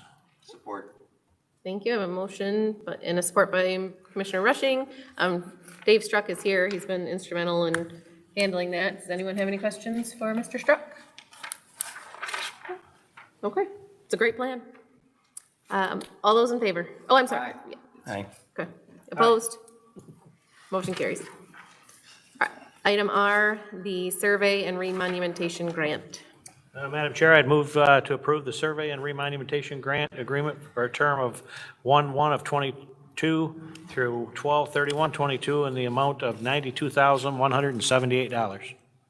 Support. Okay, I have a motion and support. Any questions or comments?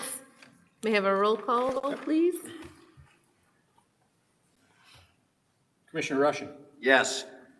Commissioner McConnell? Yes. Commissioner Beeden? Yes. Commissioner Dunn? Yes. Commissioner Vandenbosch? Yes. Vice Chair Baldwin? Yes. Thank you. Motion carries. 11S, contract approval request from the City of Port Huron for internet service. This time I move to approve the agreement with the City of Port Huron for internet service in the amount of $11,400 annually, beginning 1/1/22 with an auto renewal. Okay, we have a motion and support. Any questions or comments? All those in favor? Aye. Aye. Call, it's money. They're paying us though. Oh, they're paying us? Yeah. Paying us. We'll take the money. Take the money. On the right way. Right. Okay, I'm sorry. All those in favor, you said aye. Any opposed? Sorry. Thank you. Motion carries. I did the same thing. Item 11T, IT and planning manning table change. Madam Chair, I'd like to make a motion to approve the revision to the IT manning table, eliminating a GIS analyst position and adding a GIS technician, which will be shared between IT and planning. Support. Thank you. I have a motion and support. Any questions or comments? All those in favor? Aye. Opposed? Motion carries. 11U, the Medical Examiners Michigan Forensics PLLC Addendum Number 1. This time I move to approve Addendum 1 to the agreement with Michigan Forensics PLLC, adding the provision of death scene investigations and increasing the agreement by $119,800 annually. Support. Thank you. Have a motion and support. Any questions or comments on the change? Okay. May I have a roll call vote? Commissioner Dunn? Yes. Commissioner McConnell? Yes. Commissioner Rushing? Yes. Commissioner Vandenbosch? Yes. Commissioner Beeden? Yes. Vice Chair Baldwin? Yes. Thank you. Item V, the boards and commissions reappointments. This is anyone's opportunity to take the retirement board if they'd like before. I'd like to make a motion to appoint Carrie Hefting and Georgia Baldwin I would support to the that. retirement board for a one-year term each expiring December 31st, 2022. Correct. I would gladly support that. Everyone did. All those in favor? Aye. Opposed? Motion carries. Item 11W, the Air Industrial Park Non-Aviation Vacant Lot 7578 purchase for Morissette. Madam Chair, I'd like to make a motion for the purchase agreement with Joe Morissette for the sale of non-aviation lots 75 through 78 of the Air Industrial Park in the amount of $29,000. Support. We have a motion support. Any questions, comments? May I have a roll call vote, please? Commissioner Down. Yes. Commissioner Rushing. Yes. Commissioner Vandenbosch. Yes. Commissioner Beeden. Yes. Commissioner McConnell. Yes. Vice Chair Baldwin. Yes. 11X, the Air Industrial Park Non-Aviation Vacant Lots 79 and 80, first offer and refusal. Morissette. Madam Chair, I'd move to approve the agreement for the rights of first refusal, offer and first refusal for Joe Morissette for non-aviation lots 79 and 80 of the Air Industrial Park. Support. Thank you. I have a motion support. Any questions, comments? Yeah, just question, Dave, do you know how many lots we would have left out there? I know that's a tough question to throw up, Yeah, I don't remember off the top of my head. but there's not a lot. Not that I'm aware of. I don't Okay. think it's a All big right. number. Okay, I'm good. Sometimes Carrie will text. I'll just say. Okay, so I have a motion support. May I have you want a roll call because it's a sale? Commissioner McConnell. Yes. Commissioner Beeden. Yes. Commissioner Down. Yes. Commissioner Rushing. Yes. Commissioner Vandenbosch. Yes. Vice Chair Baldwin. Yes. Thank you. Motion carries. Item 12, the administrator's report. Mr. Struck. Yeah, so I just have a few updates on behalf of Carrie. At long last, the final ARPA rules have been published, and so it actually brings a lot more flexibility than what the interim rules had put in place. And so I think that'll actually broaden some of the eligible uses in terms of water and sewer. The other thing they did is they simplified the lost revenue calculation to allow governments to apply a flat $10 million to lost revenue in lieu of doing the calculation each year. The counties basically have to make an election. We get one time to make that choice. And so I know Carrie and Dina are recommending that they do the calculation each year because they think that the lost revenues are going to exceed the 10 million over that period. So that'll give us a lot more flexibility in terms of that use. And then the only other item, the MTA annual meeting is actually going to be held on February 17th at 6 o'clock, which is the same time as your regular meeting. So if the board would like to reschedule your meeting, maybe to an earlier time that day, so you could attend both meetings, let us know. Okay. Look to make a point to probably discuss that at the first meeting in February. Yeah, that'll give you time. I don't think it'll work. No, it'd have to I be a mean, different unless we day. change the day, Yeah. because, right, we have 3 hours of public comment, so. Right. If we start the meeting at 4, it's gonna be 7, and that meeting starts at 6. So either we pick a new day, or we just have to miss the MTA meeting. First meeting, yeah. Okay, so yes, Dave, if we could put that on one of the agendas, Yep. please. Thank you. That is an action item. Would that be potentially on the committee for next week?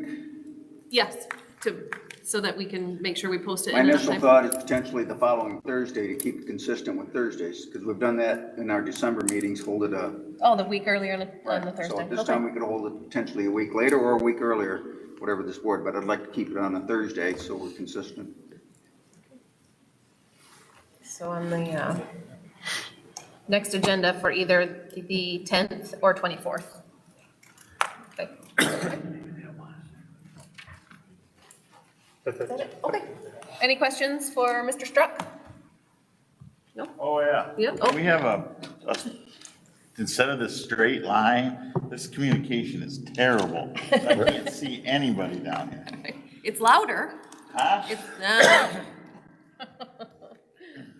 Yeah, if we could be set up in like a V shape or something so that we could see one another a little bit better, that would be helpful. So noted, Commissioner Vanden Bosch. One other update. Yes, oh, absolutely. Yeah, one last thing, the 26-mile road, the Marine City Highway Corridor Study kickoff is going to be next week on Monday down in Iowa Township with our community partners, so that'll be getting underway. Very good. Okay. Any other questions? You sure? Going once, going twice. Okay. We have a motion to accept the administrator's report. So moved. Support? Thank you. All those in favor? Aye. Opposed? Motion carries. Any miscellaneous business from anyone? I make a motion to receive and file packets that were sent to the commissioners, packets at their places, and any other information presented. Support? Whoa, pick one. Thank you. Lisa's closest. You're right. All those in favor? Aye. Opposed? Motion carries. Item 15.